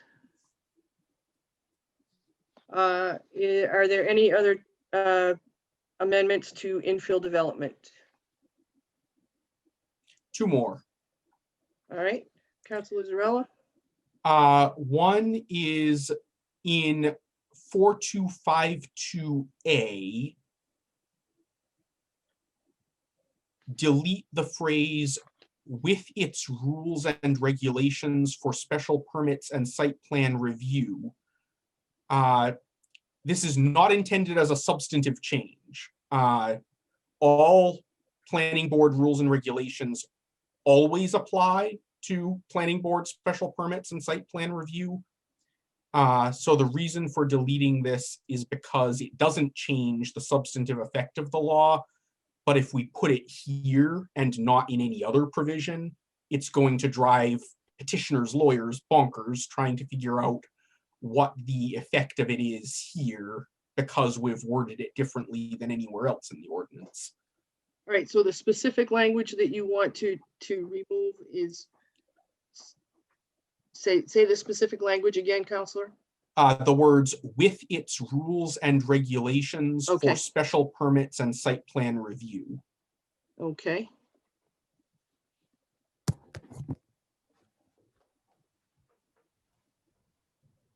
I have a motion. Do I have a second? Second. Unless I hear an objection unless I hear an objection, I'll take this by unanimous consent. All right, I do not hear an objection, so that is approved by unanimous consent. And Councilor Zarella, you said you have one more? Yes, I do. I would like to move that we insert, let me see where I wanted to insert this, I'm sorry.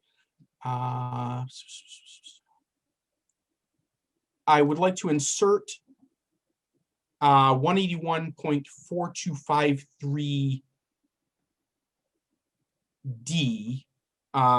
or I guess this would be D or C, I'm not certain, because of the strike throughs.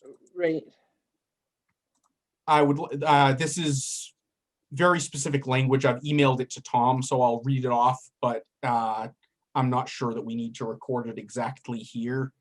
I'd like to insert, notwithstanding 181.4253C, when an existing conforming lot of over 10,000 square feet is in common ownership with an existing lot of under 5,000 but over 2,500 square feet, they may be combined and redivided to create an infill lot of at least 5,000 square feet in substantially the same location as the existing undersized parcel, provided that the resulting larger lot shall remain over 10,000 square feet and shall otherwise conform to all dimensional requirements. And the basic point of this is, normally we do not want people chopping and chunking their lots into infill lots. Right. But if you have, say, a 15,000 square foot lot, and then you have another lot that you acquire that is 4,000 square feet next door, that's non-buildable, that's useless. You could just merge it into your yard, or you could carve off 1,000 square feet of your oversized lot and make it into a buildable infill lot. In that case, that is not an abuse of the infill lot provision, but would instead be a useful alteration to improve the value of the land and the housing stock of the area. So this is as narrowly drawn as I can make it, so that it only includes such cases and doesn't allow for the creation of, multiple substandard lots. Okay, Or the elimination of any lot that is conforming in existence. all right. And you'll send me that language? Yes, absolutely. Okay. That is Counselor Zarella's motion. Does anyone want that repeated? Or Mr. Skorowski, did you have a comment? I have it on the screen here in case Oh. anyone needs to see the language. Excellent.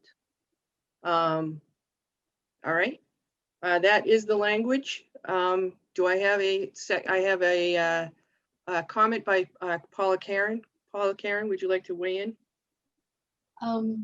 As part of the creation of the infill lot, that was why the language, like you see, like under F there, which was like D, was stricken, because the intent was not to create an infill lot. So we really, when the infill provision was actually created, there was quite a lot of carving off in RB and other areas for, houses or lots for family members, things of that nature, which still don't comply with the zoning of that area. So why we allowing smaller lots and not conforming with the zoning of the area? It was really on the purpose statement for those that were abandoned structures, things that were decrepit, things that were raised, in order to create some home ownership in some dense area, multifamily areas, to offer some stabilization, and not really to be a tool to create more lots and undersized that don't conform to the size of those areas dimensionally. Okay, Councilor Zarella?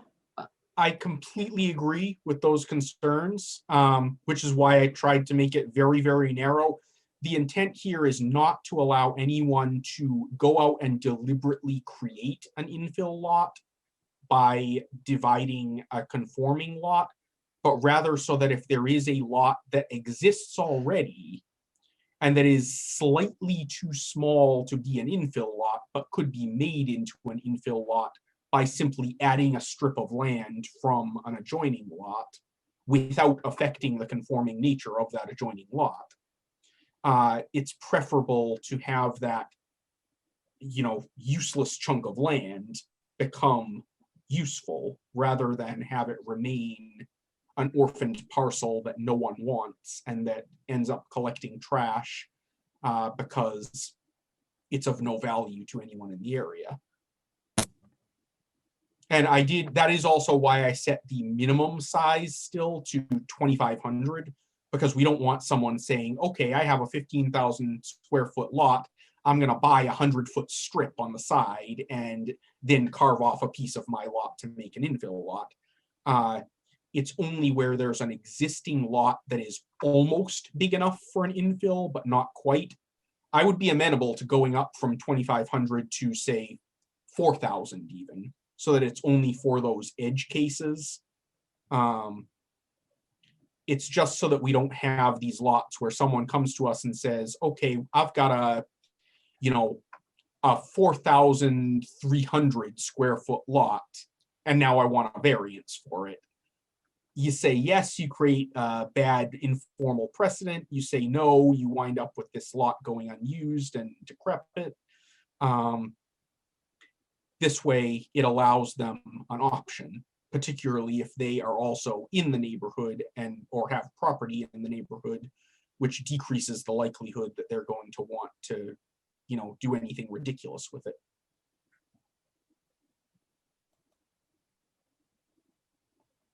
Councilor Zarella, did you want to change your motion, amend your motion, or did you want to leave it as is?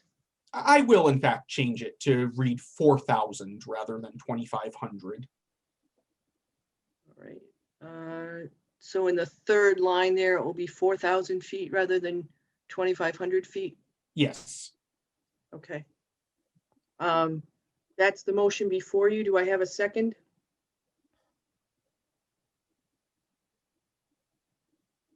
Second. Okay. I have a second. Unless there is objection, I will take this by unanimous consent. Is there any objection?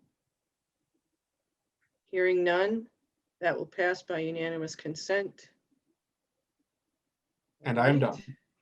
All right, so that is the infill development zoning. Mr. Skorowski, what is your pleasure? Well, I guess my pleasure here would be to skip over accessory dwelling units just for a moment and get to RC district zoning.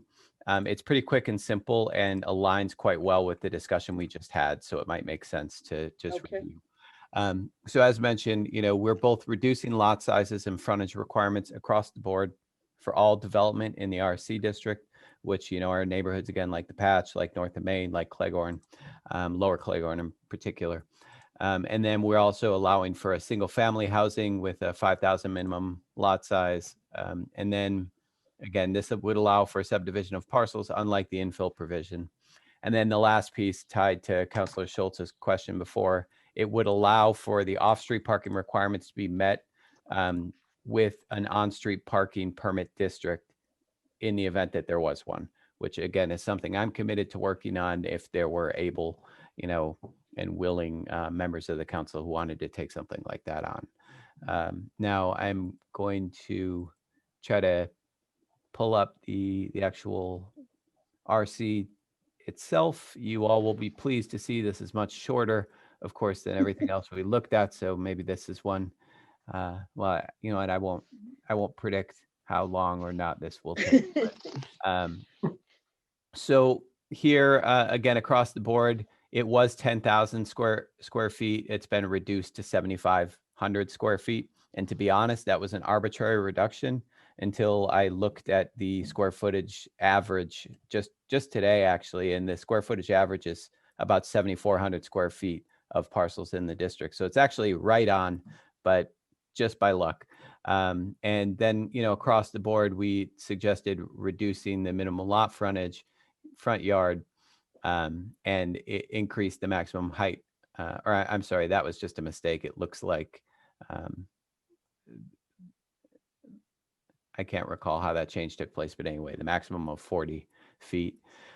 And then again, we added a special provision for single family homes that would be 5,000 square foot minimum and have a slightly smaller height requirement. And then lastly, here we have in the RC district, the off-street parking requirement may be satisfied if the property is located within an on-street resident parking permit district established by the city, or if the property is within 800 feet of municipal off-street parking.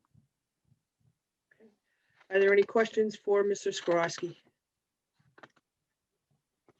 All right, any motions to amend? Councilor Zarella? Just one, small and technical. Because our table of uses specifies, or rather because our zoning ordinance in general specifies that if a given proposed use meets more than one definition, the stricter one always applies. I would like to move to amend the RC line, the one under item number 1, to read RC non-single family. Because otherwise a single family in the RC would meet both criteria and would be subject to the more stringent requirements. You want that to read RC Non-single family. non-single family.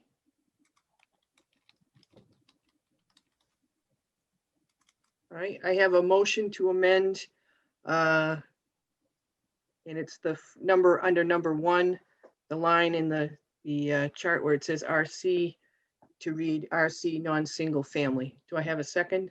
Second. I have a motion and second. Unless I hear an objection, I will take this by unanimous consent. I don't hear any objection. That passes by unanimous consent. And Tom, your prediction was correct. It went quickly. What would you like to take up next? Well, now I will predict that accessory dwelling units will be even faster. All right. But all joking aside, this is accessory dwelling units, otherwise known as in-law apartments. And what the two changes that we've made to the existing in-law apartment ordinance, they're noted here. we are going to be allowing or proposing to allow accessory dwelling units by right in the rural residential and the RA district. Because these are less dense areas, it wouldn't have as detrimental of an effect in the surrounding neighborhood conditions. And then by special permit in the RB district.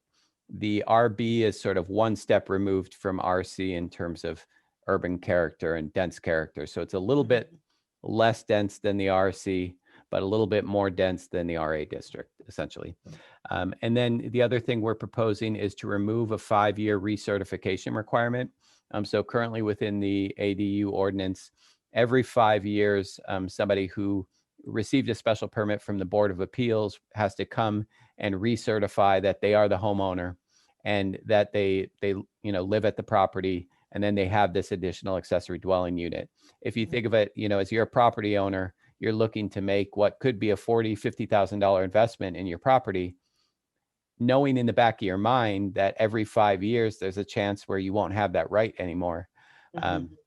It sort of disincentivizes folks from taking advantage of this element of the ordinance. So what we did by removing it from the RC district and by allowing it only by special permit in the RB district, we solved for, I think, the real concern of the ZBA, which is you might have these denser neighborhoods where a developer might say, oh, of course, I'm looking to create an accessory dwelling unit, but what they're actually looking to do is to just add another unit to their single family or their 2-family and creating multifamily housing using this loophole.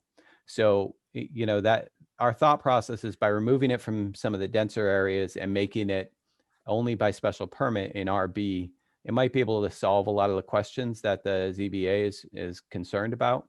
And we added language to actually further make explicit that the building commissioner is authorized to enforce any situations where this ordinance is not being followed. Chiefly the fact that an accessory dwelling unit only applies if a homeowner lives in the property. If that's found not to be true, and we would find that, often through a complaint from a neighbor, another property owner, that could then be taken to the building commissioner, who could then create a zoning violation ticket and fine the property owner. All right, do I have any questions for Mr. Skorowski? Are there any motions regarding this? Councilor Zarella? One small one, and then I think that's the end. So I would just like to move that we add language to the procedures section that also allows the building commissioner on his own initiative or by the request of a petitioner to renew or extend any special permit granted by the Board of Appeals. The reason for this being that even though we're no longer requiring that it be renewed every 5 years, occasionally the board will put a time limit on it on purpose just because we've got specific concerns, or occasionally, especially in the next year or so, we might just see out of inertia special permits being issued with a condition included that says renewal in 5 years, just because we've put it on every in-law apartment special permit for the past, however long. This way, if that makes its way into a special permit, rather than actually having to come back to the board after however long to get a renewal, they can just go to the building commissioner and say, I'm still in compliance with everything. Can you please give me an extension? And the building commissioner then has the power to do that. And this would apply strictly to special permits in the RB district. Right. I wouldn't actually say in the RB district, just in case, because that leaves less language to change if we later create a special permit mechanism in some other district. But it would only apply to special permits, which are only required in the RB district under the current wording. All right, so it's you want to allow the building commissioner on his own initiative or by request of the petitioner? Yes, or permit holder. Permit holder. To extend or renew a special permit, provided that he finds that all conditions remain in compliance. Okay. Counselor Di Natale. Yeah, so this is in regards to in-law apartments, correct? Correct. Correct. So I agree with President Zarella's amendment. I actually had a resident in Ward 5 several weeks ago contact me who's received a notice in the mail about needing to reapply for the use of an in-law apartment for her father, who lived in her house separately where the garage is. And, she was telling me about she had to file all the necessary paperwork again. Nothing changed from when the board granted her the permit or the variance. So when I heard that, and I believe I raised this with President Zarella too, because I know he's on the ZBA, I said, why do we requiring residents to redo all of the filing and the paperwork when nothing's changed since 5 years ago? And so I agree with this, because what it should be is the building commissioner or a building department inspector, after the 5 years is over, if it's a simple renewal, they just go and verify that the renewal is still in compliance with the initial permit, and that's the end of it. They don't have to submit 3 forms of paperwork and notarization and all, as if they're applying for a permit for the first time. So I didn't know that, and I couldn't believe we were requiring residents to do that. And so I think it should just be a simple inspection to verify the permit that was initially granted and call it a day, and not have them go through the litany of paperwork that she was required to go through. And so I'm glad to see this, that definitely needs to be part of this. Okay, Counselor Di Natale, can I take your comment as a second to Counselor Zarella's motion? It's a second. I just wanted to relay that message from my own personal experience with a resident a few weeks ago about this specific subject. Thank you. Yeah, and I appreciate that comment, because I know that I know other people who have had that same issue, so I appreciate that. I will again take this by unanimous consent unless I hear an objection. This will pass by unanimous consent, and hearing none. And we'll move on, I believe, Mr. Skorowski, to off-street parking. What remains? Yes. All righty. So off-street parking. This clarifies the language of the existing ordinance in certain cases where we weren't clear enough about what the requirements were, or if we said as determined by the building commissioner. It adjusted the table slightly with an eye towards reducing the overbuilding of parking, which is something we've seen throughout the city, definitely for commercial development. And then it also adds design standards for drive-throughs. There were currently no such standards, and this just sort of clarified that a bit. And that was a great addition. The planning board chair, Paula Karen, had added, basically just taking the Worcester model and adding it to our off-street parking ordinance. So I will pull that up, and as I'm doing so, any questions, I'm happy to answer them.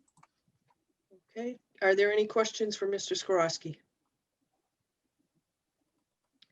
Are there any motions? Councilor Zarella. I have a few.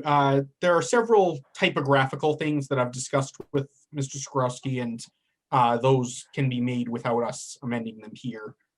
Okay. I would like to move that in, let me find the exact citation. In the table, this is 181.512, table of off-street parking requirements. Line C3, municipal facilities. I would move that we amend that from as determined by the planning board to not applicable.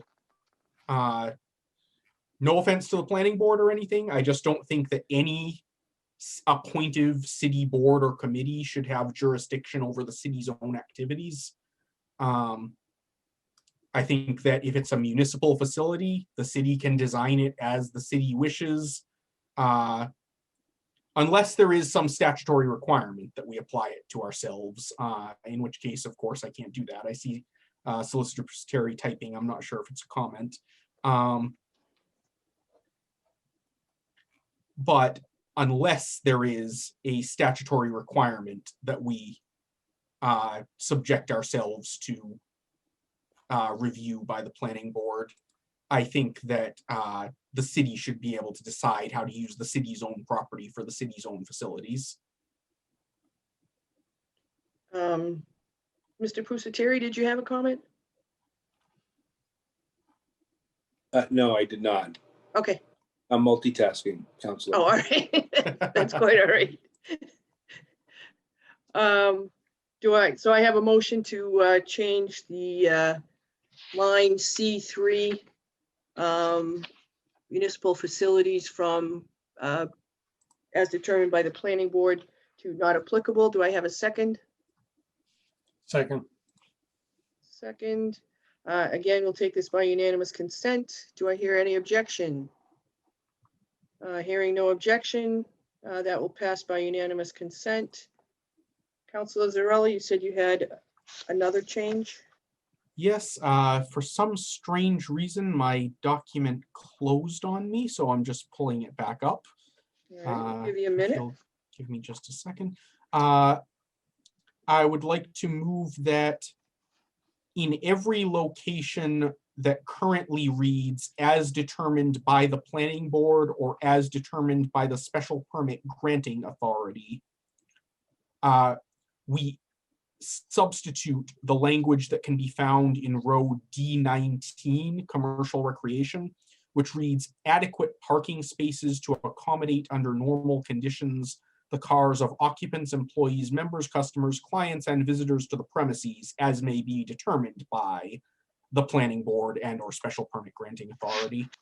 The idea is simply to make sure that we have articulable standards. And what line was that again, Councilor Zarella? I'm sorry, I didn't. Line D19 is one example of the language I'm looking at. Okay. An example of where we would be replacing would be, for example, line D12. Okay.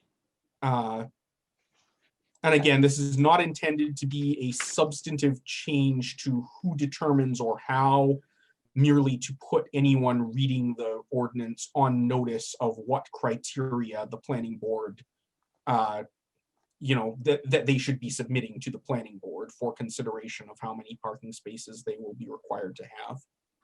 I feel like it's worth noting, just because I was asked by the planning board vice chair, in an effort to get their recommendations to the Legislative Affairs and Economic Development Committee in a speedy fashion, I did what I could to get all their recommendations in writing sent to you guys. The planning board vice chair actually recommended we do the opposite, which is just shorten it. I feel like I should note that. I think you have made the case for why you might want the longer version, but I would be doing a disservice to my colleagues in the planning board had I not voiced that. So anyway. Councilor Zarella, does that change your motion or would you like to speak? I'll respond briefly. I will maintain my motion. Okay. I think that I can see the argument for simplifying. It's always good to cut out unnecessary verbiage.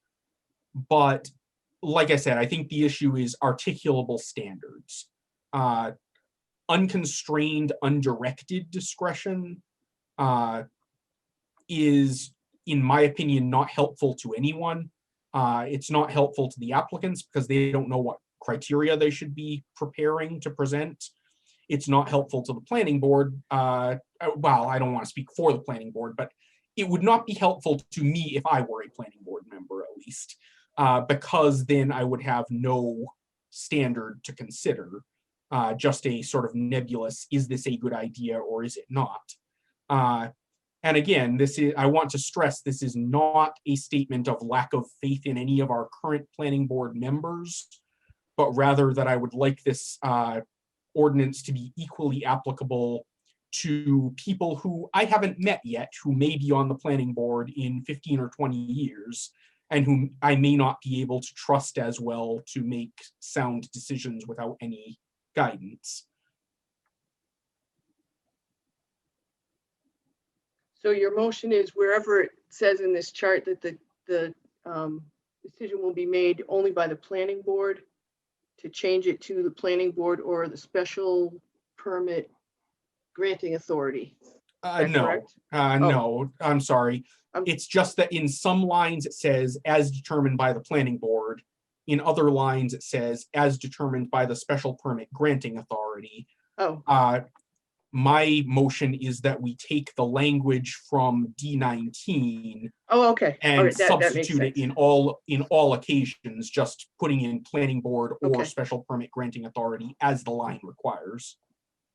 Okay, so it would be in substituting the language from line D19 where it says that. Okay, Councillor Van Hazinga has a question, a public comment, Councillor?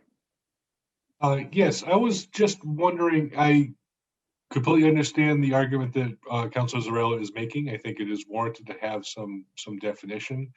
I wonder, just in the interest of saving paper and not repeating a rather lengthy statement over and over again, would it make sense to make that statement as a footnote, clarifying the criteria which the planning board or special granting authority will use, or have it at the beginning in the general requirements? Maybe have a note in one place that addresses this, and then have a more abbreviated statement in the chart, because it's a chart that should be easy and quick to read. And it's just, if we throw that in many places, it may get very repetitive and long. Okay, Councillor Zarella? I think that is a very, very reasonable solution. I would be against putting it as a footnote simply because footnotes often don't get read, but putting it as an independent section that says, in any location where this table commits discretion to the planning board shall decide on basis of the following criteria, or something to that nature, however the city solicitor chooses to embody that. Okay, Councillor Schultz? Yeah. We made a change earlier. Councilor Zarella made a change earlier with the taking away the planning board, and right underneath it was the airport. I didn't know if we needed to specify that, because his change was about municipal facilities. Should we specify that this airport is a non-municipal facility that we're talking about?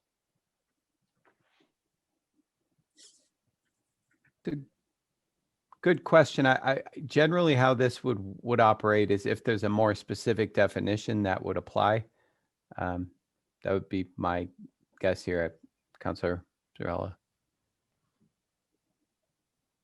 Councillor Zarella? Yes, my understanding is similar, that if we're talking about a use on airport ground that is not in fact an airport, then the more specific criteria would apply. And the airport itself is not going to be redeveloped anytime soon, so I don't see that this would really come into play. So this really would, I suppose, come into play only if someone tried to put a private airport in or something. I'm not really sure, but I don't see that it would really affect the Fitchburg Airport as currently constituted. This is true. Councillor Zarella, do you mind if I take a comment from Paula Karen I don't at this mind. point? Okay, Paula Karen? It was a great point that Council brought up, that, so this parking table matches the principal use table. So the airport is defined as a principal use, separate from, i.e. municipal facilities in that regard, so it doesn't kind of fall into the same category per se. And we do see some development at the airport. Hopefully we do see a restaurant or something at some Right. point where you be looking at some things, but there are looking to private air hangars and things of that nature, and gas refueling, and we're looking at for site plan review for activities like that at the airport. So they're moving in a positive direction. You want to allow for, but there's meeting spaces there and things as well. But I just wanted to point out, it is a separate principal use, and this parking table does match and should match the principal use table to make it easier for people to correlate things and not try to fit them in different categories. Correct. Okay.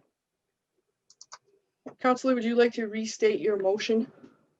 Okay, so again, my motion is that we take the language of row D19 and apply it to all rows which currently say either as determined by the planning board or as determined by the special permit granting authority. And obviously altering the language of D19 to reflect either planning board or special permit granting authority as appropriate. All right. And Oh, I'm did you- sorry. No, I and did you forgot. I want to- completely forgot the I was, discussion that we had Right. with Councilor Van Hazinga.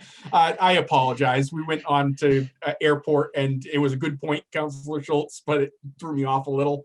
Sorry about that. Quite all right. So no, I would change my motion to insert a separate paragraph or subsection in an appropriate location, noting that where the table reads as determined by the planning board or as determined by the special permit granting authority, such authority shall make its decision on the basis of the following criteria, which criteria are then imported from line D19. okay. And then every line in the table which does read as D19 currently reads shall be altered in the opposite direction to simply read as determined by the planning board or as determined by the special permit granting authority.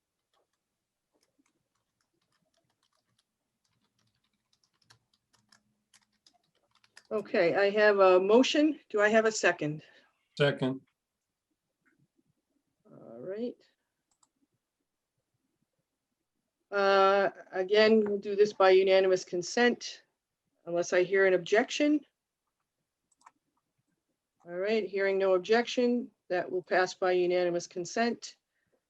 Are there any other amendments? Councilor Zarella. Just one other, I believe. No, I'm sorry, three more small ones. Okay. In 181.5146C, which I'm trying to bring up again, for this particular Word document keeps crashing on me and I'm not entirely certain why. Can we bring that up on the screen, Tom? Working on it. Here we go. When applicable. Is this the Architectural Access Board?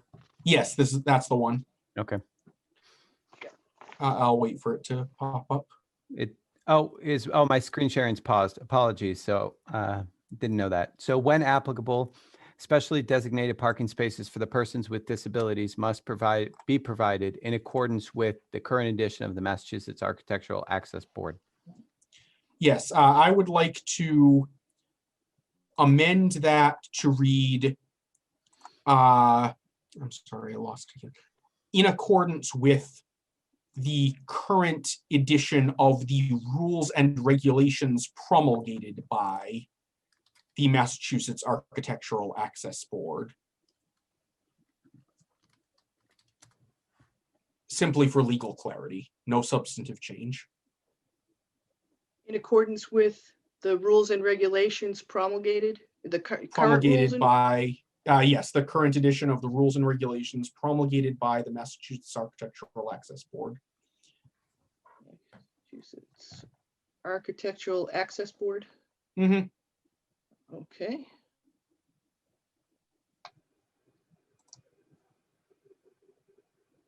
Instead of when applicable? No, instead of the current edition of the Oh, I'm Architectural sorry. Access Board, Sorry, which I it's think was late. probably just a typo. It just, Okay. Not necessarily a typo, but what you're describing reflects the intent of the board. Okay. All right, I have a motion. seconded, Okay. And again, we'll take this by unanimous consent unless I hear an objection. Hearing none, that passes by unanimous consent. Councilor Zarella? immediately below that in paragraph D, where the word in the last sentence, in the locations where it says two-family where it says owner or occupant of one property and owner or occupant of another property at the very end of the paragraph, Okay, the last 3 lines. I would like to amend the word property to the word unit, because as worded, this is intended to apply to single property two families as well as to multiple building scenarios. okay, good catch. All right.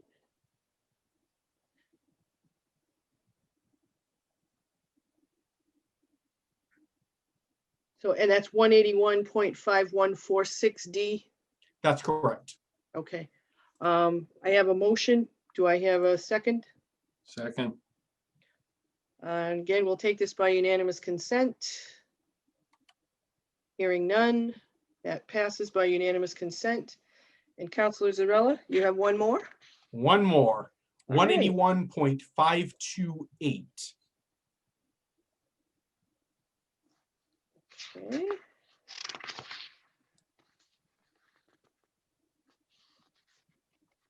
I would like to insert language expressly excluding 181.527 from this waiver authority.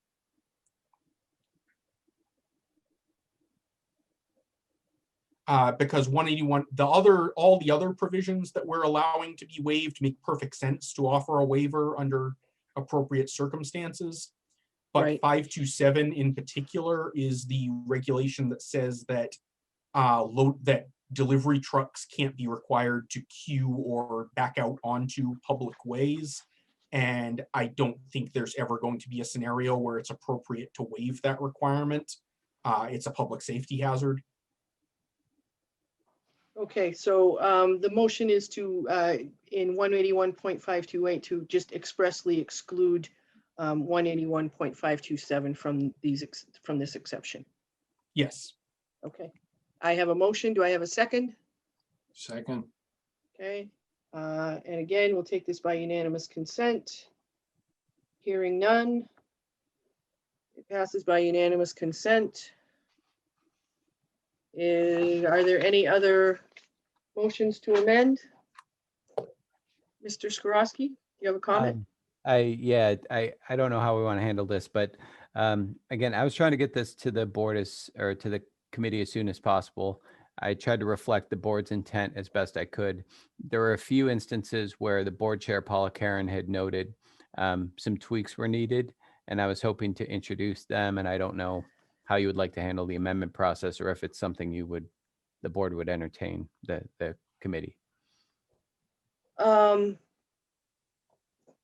If you would like to introduce them, and then we can entertain each of those tweaks. Okay. All right. So the first tweak here was an addition at the top of the ordinance that, essentially called out in the general requirements that the downtown business district would follow different requirements, but this would not pertain to residential uses. So, currently we have the municipal parking overlay district, and it uses this language. It says in a separate provision of the ordinance, it says in the municipal parking overlay district, off-street parking spaces need not be provided for any retail, business, or service use, or any commercial or industrial use. Were we to accept the definition here, in all districts except the downtown business district, there shall be provided and maintained off-street automobile parking, etc. Basically, the downtown business district would be exempt from all off-street parking requirements, as opposed to ones pertaining to retail, business, service, commercial, industrial. So adding this and then adjusting this by deletion would then clarify that residential uses do not fall under this exception.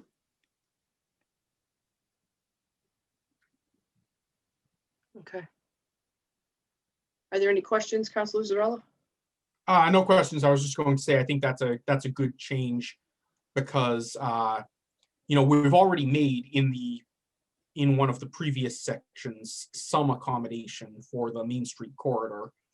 But if it's going to be a residential rather than commercial use, we need to make sure there's at least some parking, or that they fit into one of the generally applicable exclusions, such as being within 800 feet of municipal parking or being close to the transit station or whatever. Because again, we are not, we're aiming to be a more walkable city, but we are not currently a city in which you can get about your business entirely on foot. And residents need parking. Residents need a place to put their cars. So I would support this tweak. Is that a motion to accept to amend to, is that a motion Yes, it to is. accept the change? All Yes, right, it do I is. have a second? Second. And again, and Tom, can you just send me each of these changes separately later, and I'll just incorporate them in the notes. Absolutely. I'll send you the whole thing tomorrow. Okay, all right, thank you. You're welcome. I have a motion by Councilor Zarella and a second by Councilor Schultz to accept this planning board change. We'll call it planning board change 1. And again, we'll do this by unanimous consent. Unless I hear a motion, an objection, it will be approved by unanimous consent. Hearing none, we'll go on to the second one that is approved. Okay. The next one that is not a typo, which I'll be able to fix later as part of bundle 3. We have here in number 8, facilities for the sale of produce and wine and dairy products, etc. There is currently no such parking requirement. Generally across the board, when said as determined by the building commissioner, we shifted that to as determined by the planning board. That might be an appropriate stopgap here, but it just wanted to, there is no requirement that's put in right now.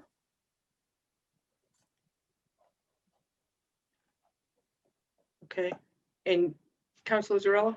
I'd just like to note, as you're pointing that out, that I see there's also no such requirement for adult daycare facility. I'm not sure if that was intended to just be, it appears in 2 locations then. It's also in B, B unnumbered. So, Right. And I think that's because it's not an exempt use. Right, because it's being moved down to the institutional uses. Okay, just So wanted actually to clarify on that. that's just a administrative, that shouldn't be there. Okay. Yeah. Does it, I mean, I'm fine with making this one as determined by the planning board, unless someone has a contrary suggestion. I don't think I hear any contrary suggestions, Councilor. All right, I Zarella, will so- move that we so- fill that in with as determined by the planning board. Okay.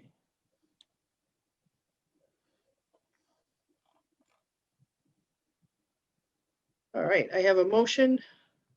Do I have a second? Second. All right, again, this will be by unanimous consent unless I hear an objection. Hearing none, that's approved by unanimous consent. Tom? Okay. Moving ahead, for hotels and motels, there was a suggestion that we needed to account, and this was stated at the planning board meeting, for assembly areas within a hotel. And the suggestion was we would have 1 space per guest room, but plus 1 per 4 seats in the largest assembly area. If you think of the DoubleTree, and they have that large conference room space that's widely used. So that was a proposed amendment by the board. I'll move that we adopt that. Do I have a second? Second. I'll take this by unanimous consent. Hearing no objection. That passes by unanimous consent. And we'll move on to the next one. Motor vehicle and equipment sales. Number 11, we have one parking space per 500 square feet of gross floor area. And this was a suggested addition, or one parking space per 15 sale cars allowed by license, whichever is greater. And so this is just to account for, that might not be the best way to measure parking needs for certain parking or certain used car sales. And this might be a more pointed definition. Okay, Councilor Zarella? I think that's also a very good catch, because if you look at some of our car lots, there's no floor area. There's just empty lot with cars on it, or a small shack in the corner for people to sign papers. So Yeah. I will also move that we adopt this change. Okay, I have a motion. Do I have a second? Second. Again, we'll take this by unanimous consent. Hearing no objection, that's approved by unanimous consent. Okay, and then we have both restaurants and restaurant fast food. We reduced the requirement to one space per 4 seats, but the point was rightly made that we should actually revert to the old definition, because what if you don't have seats? What if you are, an area, where you have bar seating or the like? So it was then suggested to go back to the old one space per 4 seats, or where benches are used, one space for each of the 8 linear feet of bench. Where no fixed seats are used, for each 80 square feet of public floor area, there should be one parking space. And that would carry for the fast food as well. That's the suggestion. Councilor Zarella?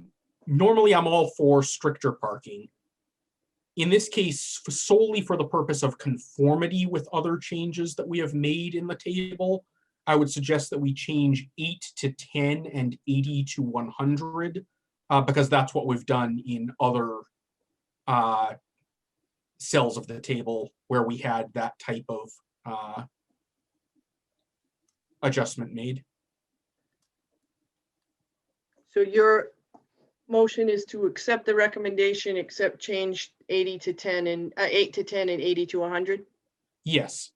Okay. And I'll just briefly remind Mr. Skrowski that we have the number in text as well. Okay. Oh, yeah. Do you mind if Paula Karen comments on your motion before we take a second? I will hold my motion for her comment. Thank you. Ms. Karen? No, I agree with Councilor Zarella's change on that. Absolutely. I do have, afters, before we leave that page, the motor vehicle repair and motor vehicle service station comment. Okay, I'll take a second on this motion and we'll vote on that, and then I'll come back to you, Paula. Second. Okay, I have a motion and second. We'll do this by unanimous consent. Hearing no objection, it passes by unanimous consent. Paula, did you have another comment? Yes, it was, Tom, did you get because in addition to number 11, it was an update of 12, 13, Yeah, and 13. I remember seeing it, but it's not on the document with your comments. I can, if you'd like to, I could move on to other ones, and if you want to dig that up, we could go back to it.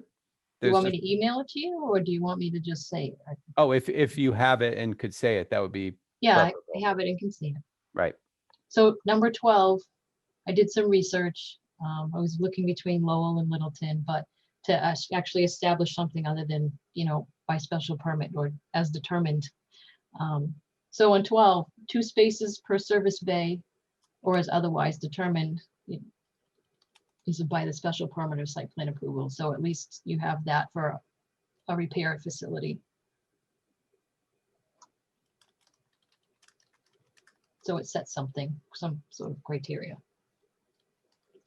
Number 13, it was 2 spaces per service bay plus car wash queue for 5 cars, or as otherwise determined.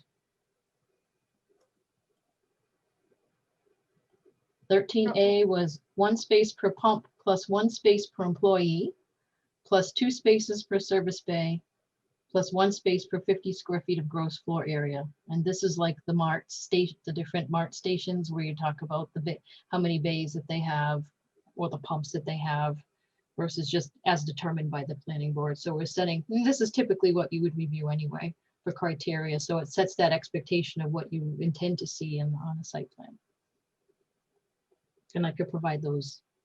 And I'm going to actually try to just get the language here so we can get this right. I had it in a separate document. I think my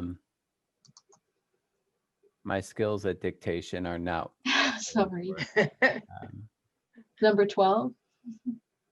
I'll be there in one moment. Thank you all for bearing with me here.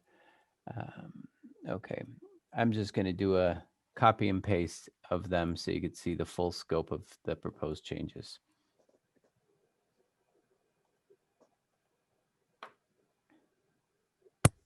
We'll give you a minute. I mentioned to think about this as the language was changed previously to as determined by the planning board to also add special permit granting authority. However, understanding that the Board of Appeals is also a special permit granting authority, and whether or not though they want to get in, site plan is appropriate per se for the Board of Appeals to get into the parking. So that's a question when we get to a later part on the off-street parking for consideration. It was something I was going to bring sort of as an omnibus once. So it's this language may change again depending on the outcome. Potentially.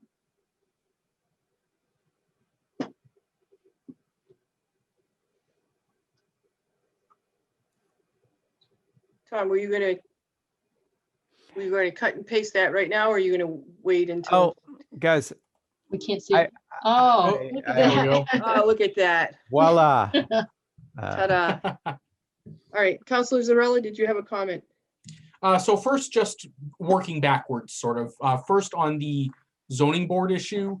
Again, I don't want to speak for the whole board, but speaking from experience, I think it would be okay if we set it up so that if we put some provision in outside of the table that says that where we delegate this to the special permit granting authority, it is not a standalone power. It goes to the planning board unless it's already before the zoning board for something, because that way we can eliminate the bounce back and forth between boards that people get very frustrated with. But I would agree that in general, the zoning board does not want to take on commercial parking issues. It would be solely to avoid having to have 2 meetings for 2 different boards in 2 consecutive months. If they're already at the zoning board for something else. So that was a question because there's different things involved with site plan of, it is at least in special permit, it's already in a hearing, but major or minor rules and regulations, fees, things of that nature to go along with that. These motor vehicle ones are specifically, if you look at the table of principal uses, are all Board of Appeals. So where it said as determined by the planning board previously, it's like that would be, it's like you would approve, the zoning board would approve it, and then it would come for site plan approval to the planning board for that. This would change that potentially if you left it as special permit granting authority. You would have sole over that. So now it leads to some criteria, but it's really a larger administrative type of piece to think about. Councilor Zarella? I completely agree with that concern. And I think in light of that, I would suggest, I'm not going to make it as a motion yet because I'd like to leave it open for further comment first, but I'd suggest that we insert that type of language that I just talked about, but make it so that basically the default is it goes to the planning board if either there is no other approval required or if a site plan review is already required for some purpose. Then jurisdiction to determine parking for these commercial venues, commercial and industrial venues, is vested solely in the planning board. The zoning board will only handle it if it's an issue that is already before the zoning board and does not normally require site plan review. And did you want that language on all three of those lines, 12, 13, and 13A? I would suggest instead that we put it as a section outside the table saying this is when it says special permit granting authority, it means planning board unless. Because I completely agree, the zoning board is ill-equipped to handle any kind of site plan review. That's just not our area of expertise. Right, And so we have no particular desire to jump in and step on any toes there. Right, so it would be a section outside of the list here, and it would say special permit granting authority means the planning board unless. Unless the petitioner is already before the zoning board on some other matter pertaining to the use, and B, the use in question does not require major or minor site plan review. I anticipate that will be a very, very rare circumstance, but that's exactly as I'd want it. Did you say does not require major site plan review? Major or minor. We could just take that out entirely. I just wanted to be as comprehensive as possible. Okay. Okay. So I see, I see actually 4 motions here then, right? A motion to accept the change to lines 12, 13, and 13A, and then your motion to, for creating a separate section. Is that correct, Councilor Zarella? No, not yet, actually. I'm No. not making the Okay. motion on 12, 13, and 13A yet. I have further comment on those. Okay, 11 as well. We didn't already handle 11? I thought we handled 11. Oh, all right. Maybe I just didn't note it here. Sorry about that. Or maybe, Yeah, I think you're right. Maybe. You might just want to no, clarify. you know what? I don't have that in my notes, so no, we didn't. I'll make that motion after we handle this one. Okay. You said you had a comment on 12, 13, and 13A, Councilor Zarella? Oh, you'd like me to make those before we handle the other motions? I can certainly do that. I don't, what motion would you like to make? I'll leave it up to you. All right, well, first I'll make the motion on 11, just so that we can get Okay. it out of the way. Motion right. to accept the proposed changes as currently worded for row 11. Second, Okay. And again, by unanimous consent. I don't hear an objection, so that will be approved by unanimous consent. And then Councilor Zarella, did you have a comment or do you have a motion? Then the motion to insert in an appropriate location the language clarifying special permit granting authority as discussed previously. Okay. In an appropriate section. All right. All right, so I have a motion in an appropriate section to make the special permit granting authority mean the planning board unless A, the petitioner is already before the zoning board with regard to that property. Or that use. That I'm use. flexible Yeah, on that particular that word use, there. or B, use in question does not require major or minor site plan review. That is the motion. That is What? correct, except I would substitute and for or. Oh, and A and B. All right. All right. I have a motion. Do I have a second? second, All right. And we'll take this by unanimous consent. Hearing no objection, that's approved. Councilor Welsh, could I say something? Yes, you may. Thank you. We're almost 3 hours in. Do you think we could take a 5-minute break and come back unless we're very close to the end of this meeting? Mr. Skorowski, how close are we? If no one else has any amendments, I have a few more. It might be wise to take a break. Why don't we take, I have 8:57. Why don't we come back at 9:02? Does that help? Yeah, that would be, I'm amenable to that. All right, we'll adjourn for 5 minutes and we'll be back.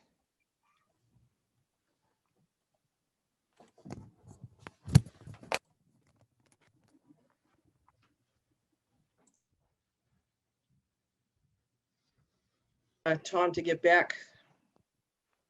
And then we'll start. There he is. Hey.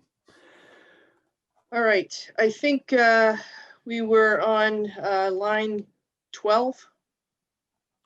All right. Correct. And And Councilor Zarella, did you have a comment or a question or? Actually, having looked it over, I'm fine with line 12. I will make a motion to accept the changes to line 12. All right.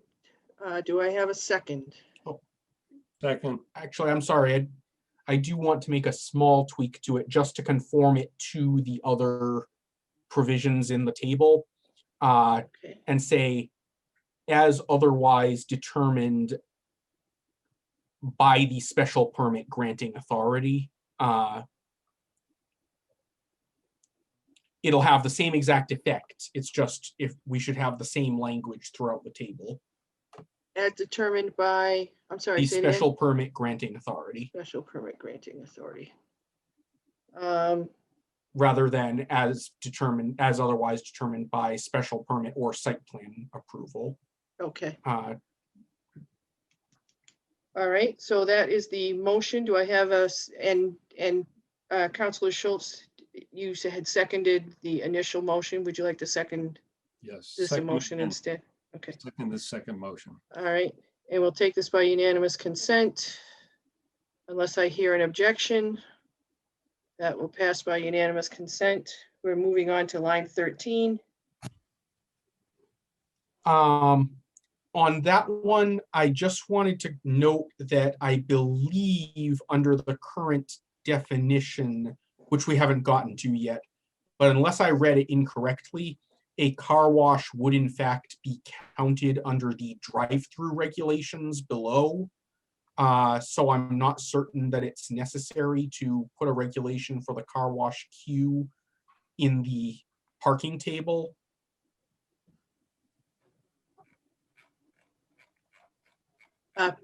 Paula, would you like to comment? We don't have a car wash as, it's mixed in as the, not exactly by itself as a principal use. It is a motor vehicle service station or car wash is on the other table, so we don't have drive-through as a separate principal use, per se. Mhm. Some of them may not be drive-throughs. That's the other option here is you may think of one where you have a gas station with a longer drive-through, but you also may actually have a car wash facility that has, 5 in a row and you only have like 2 cars behind it, or so difference on the design.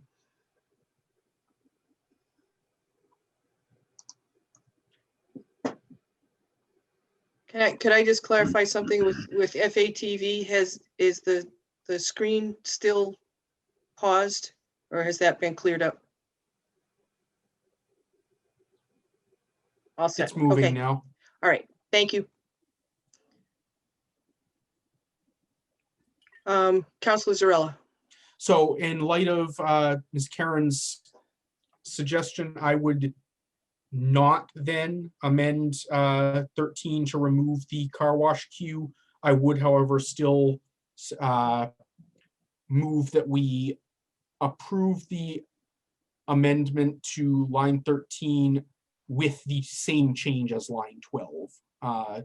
Change or as otherwise determined. Oh, I'm sorry, that has been changed already. You're a step ahead of me. So do you have a different motion, Counselor? I would like to move that we approve the change to line 13 as currently depicted. Okay, and do I have a second? Second.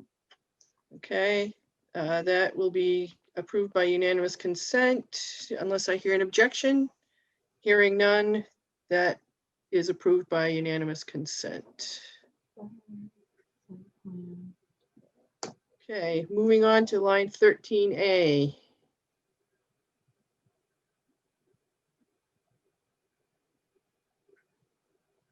One space per pump plus one space per employee plus two spaces per service bay plus one space per 50 square feet of gross floor area. Okay, Councilor Zarella? So my question here is, what sort of service bays are we contemplating here that would not have the effect of transforming the use from a fuel dispensing station into some other more strictly regulated use? I would defer that question to Chair Karen. So it encompasses the different mixes that you're going to see, because it may be a motor vehicle fuel dispensing station, but then it may include the variety store aspect of it. And it may also include a couple of, repair also on the size of it, depending on how large it is. So it doesn't have to, so if it does have service bays, it follows with the service bay one that's above that to have at least two spaces. So you're talking about an employee and who's going to do the repair and the customer for the car.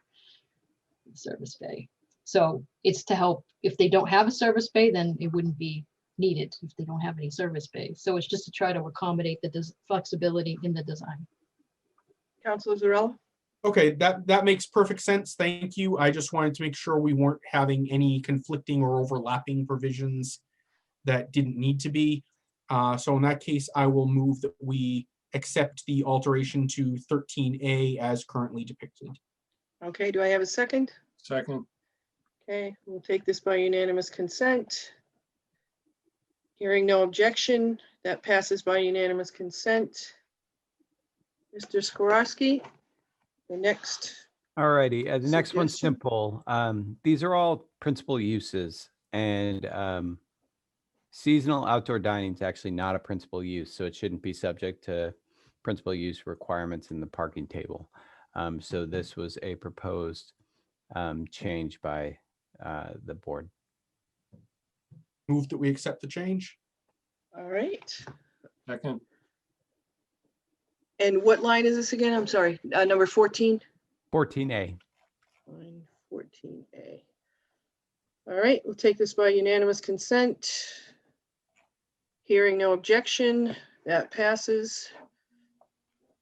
Mr. Skorowski.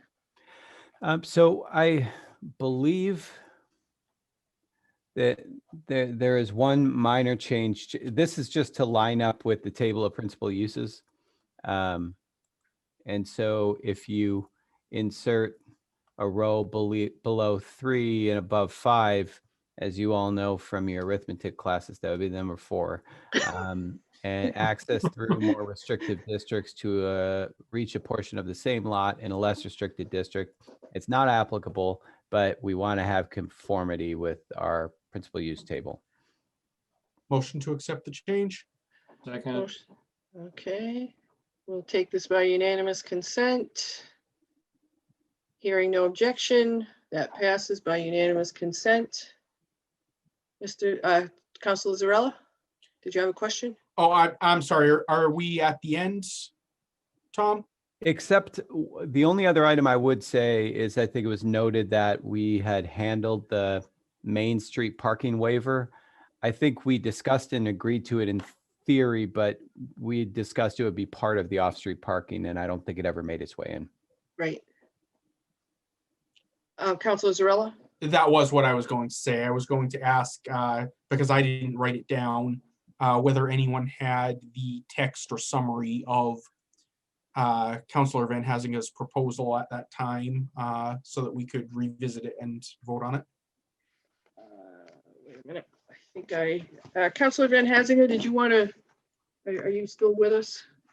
Sure, I'd be happy to share that if you'd like. Would you please? So The text I had was multifamily developments with frontage on Main Street, comma, between its intersections with Day Street and Academy Street, comma, with 6 or fewer residential units are not required to provide off-street parking.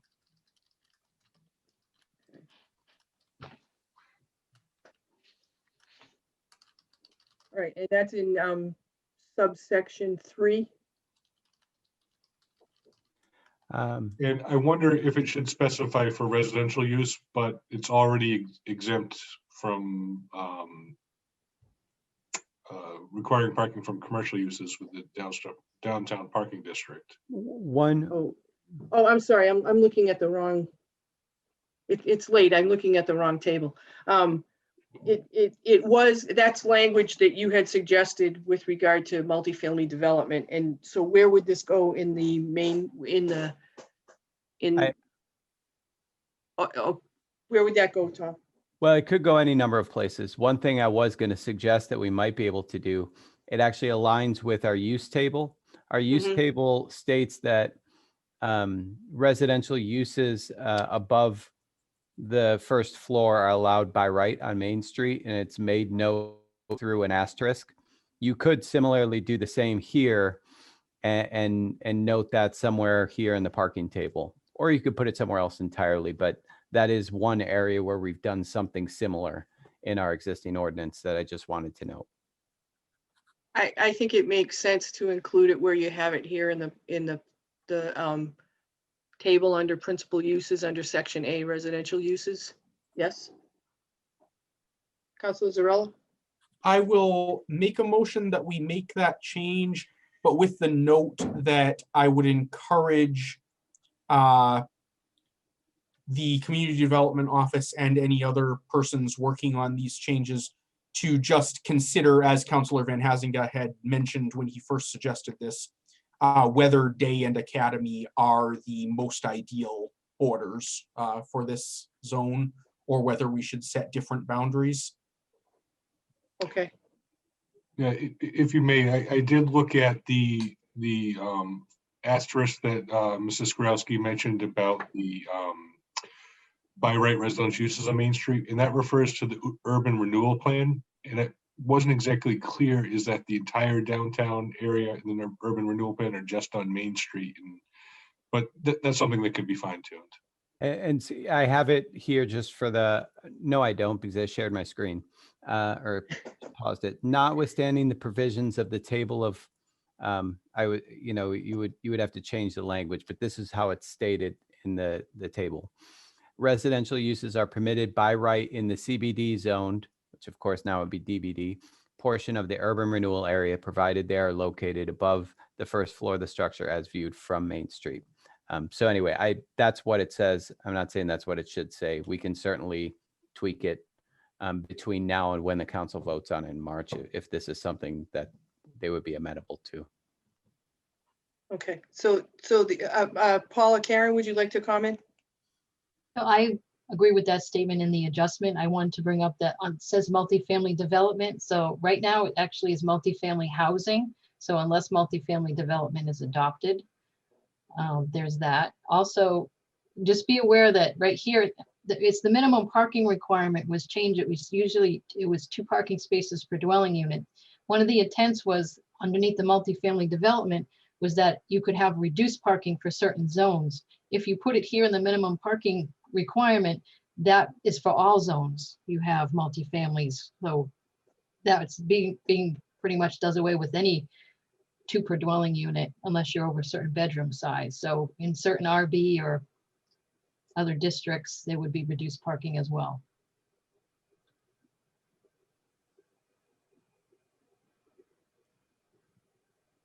So I just wanted to bring that up for discussion point. So the intent there. Tom, did you have oh, sorry, Tom, did you have a comment? I'll defer to the councilor on this one. Looks like his hand's raised. Hold on. Councilor Zarella.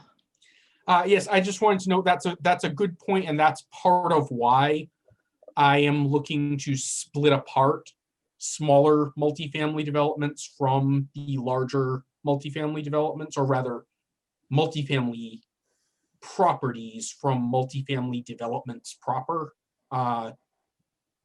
Because I do think we don't necessarily want to have this reduction across the board for like a 4-family house in the RB or RC district or something. But we do probably want it for a larger development, you know, a major investor-backed type, you know, situation where we're going to get a high quality product and they're going to take into account the parking situation on their own due to market initiative. Some suggested language could be to be made it to the 2 parking spaces for each dwelling unit, or as set forth in 181.74, which would be, but that again, so then you would defer to parking for different zones. Right. Lower And things like that. And I didn't mean to bypass that one, Paul, but just because we hadn't, the committee hadn't endorsed it, I didn't go there. Oh, no problem. It was kind of, it was like, I'm like, oh, that's what it says now there. What, just to realize if that, you know, moving forward, that would happen unless we wanted to just acknowledge it so that we can talk about it. What you'd like to see. All right, Councilor Zarella. So I would agree. I'm still in favor of the asterisk language that we discussed with respect to Main Street specifically. But I would agree that I think until and unless we can hash out the multifamily provisions in full, we should have 2 parking spaces for each dwelling unit or per, you know, placeholder, whatever the multifamily statute says, or multifamily ordinance once we get it hashed out. Because otherwise we're making changes and we're not really sure what their scope is going to be. Okay, and so your motion would be at this point? My motion would be that in row A4, we replace the current text with 2 parking spaces for each dwelling unit or as otherwise provided in placeholder, the future potential multifamily ordinance that we have not yet discussed. Okay.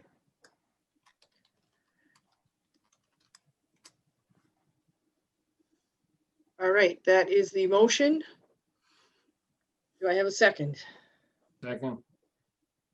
And we'll take this by unanimous consent. Seeing or hearing none, no objection, that will pass by unanimous consent. And I will move that we add the asterisk language as discussed using Councillor Van Hazinga's language as the base and the language that Mr. Skorowski pulled from the principal use table as a formatting template.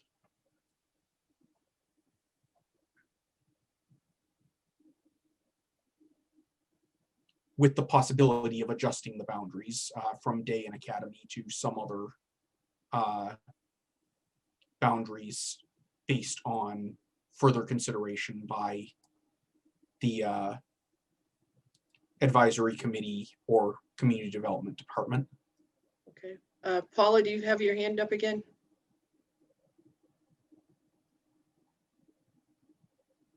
Paula?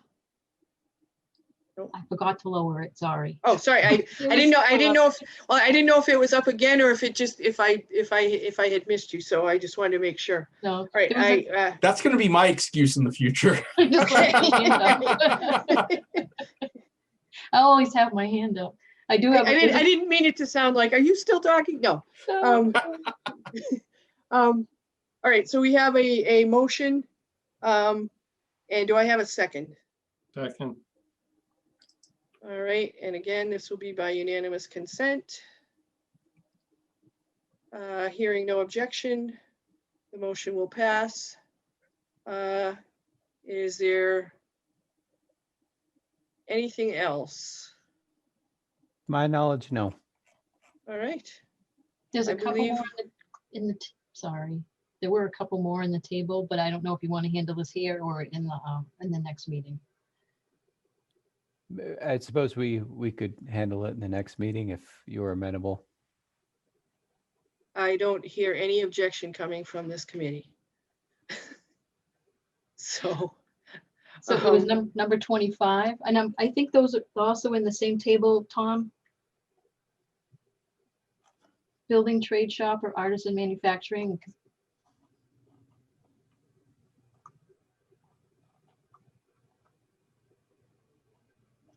Oh, right. They were in a different colored.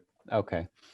All right. So let me go to building trade shop.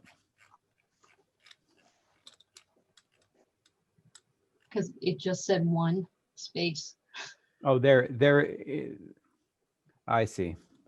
And One we- space. Yeah, we put one space, maybe per 1,000 square feet of gross floor area, or as otherwise determined by the planning board. This is line 25. Yes. Okay. Move to accept the change.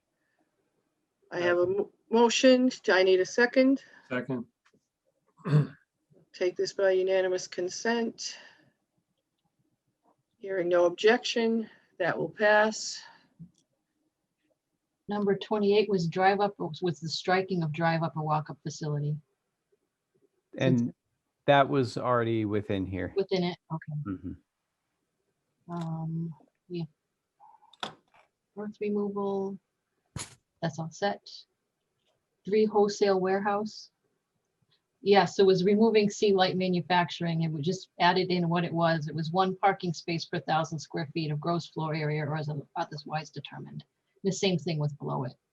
But is that not what we had if it says C light? Yeah, but we'd rather, it's to make things easier for people, because other times it was this, go back and refer to that. Can you just say what it is? It's like one of those. And Motion to that's make that change. Section E, line 23. I have a motion to make that change. Counselor, do I have a second? Oh, Counselor Zarella? It's lines E3 and E4. E3 and E4. Thank you very much. So the motion is to accept the changes to lines E3 and 4. I have a motion. Second. I have a second. We'll take this by unanimous consent. Hearing no objection, that will pass. And is that the last number- change, or are there more? Number 8, under, keep going. After contractor yard. Maybe it was addressed. On the next page. Pages are moving. What is number 8? It says it was just 1 space per employee. Right, and that's still what I have. Is it? Okay, I can't see it. It's showing up. Oh, it's paused. Yeah. 1 space that's per fine. employee. Okay. And you corrected other uses, number 4, Right. and match the table. That's it. Although I'd say that these two should follow research and testing or the same criteria again if we're Yes, you should, doing that standard. correct. It makes it just easier to. Motion to make those entries. And that's lines 11 and 12. Correct. E11 and E12. E11 and 12. I have a motion Second. and a second. We'll take this by unanimous consent. That unless I hear an objection, I don't. That passes by unanimous consent. I appreciate the board's patience and detail, the committee. Not a problem. I appreciate your commitment to the detail. Yes. Absolutely. And is there anything else, Mr. Skorosky, that we need to look at tonight? No. Not on the Okay. table portion, just on the design pieces, maybe.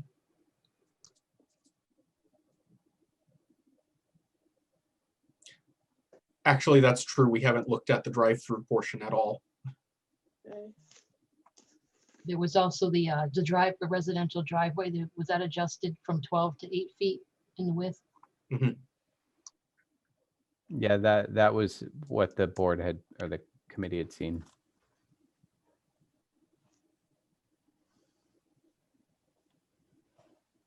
So in terms of changes above and beyond what you had sent, the board's recommendations to the committee, I don't believe there are additional. So what There are no- the committee is seeing should be those recommendations.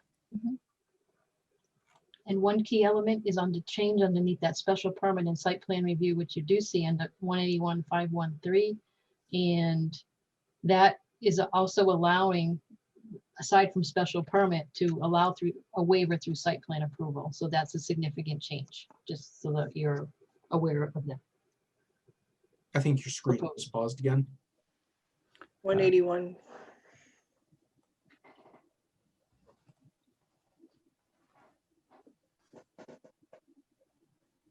This may be where that appropriate language that Councilor Zarella had mentioned about the ZBA and special permit, which might be appropriate to include in this area.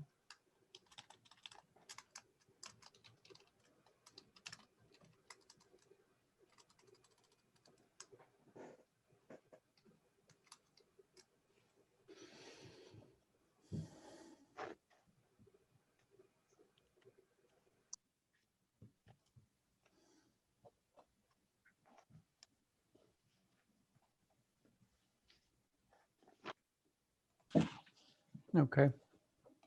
I don't know if the committee's proposed any other amendments or adjustments from the planning board recommendations. Councilor Zarella? Just one minor technical change that Mr. Skrowski and I discussed earlier. Oh, actually, could you scroll back down to the table there? This table. Yep, that one. Move that we delete the added required property line building setback column entirely. It is already addressed in the text and it is uniform throughout the table, so there's no real point in having it there. All right. I'm sorry, say that again? This is in 181.5141, the table of parking stall dimensions. There is a column that is being added in the amendment entitled required property line / building setback. Right, and you said that's I not move that we necessary? delete that. Right, Okay. it serves no useful purpose in this table.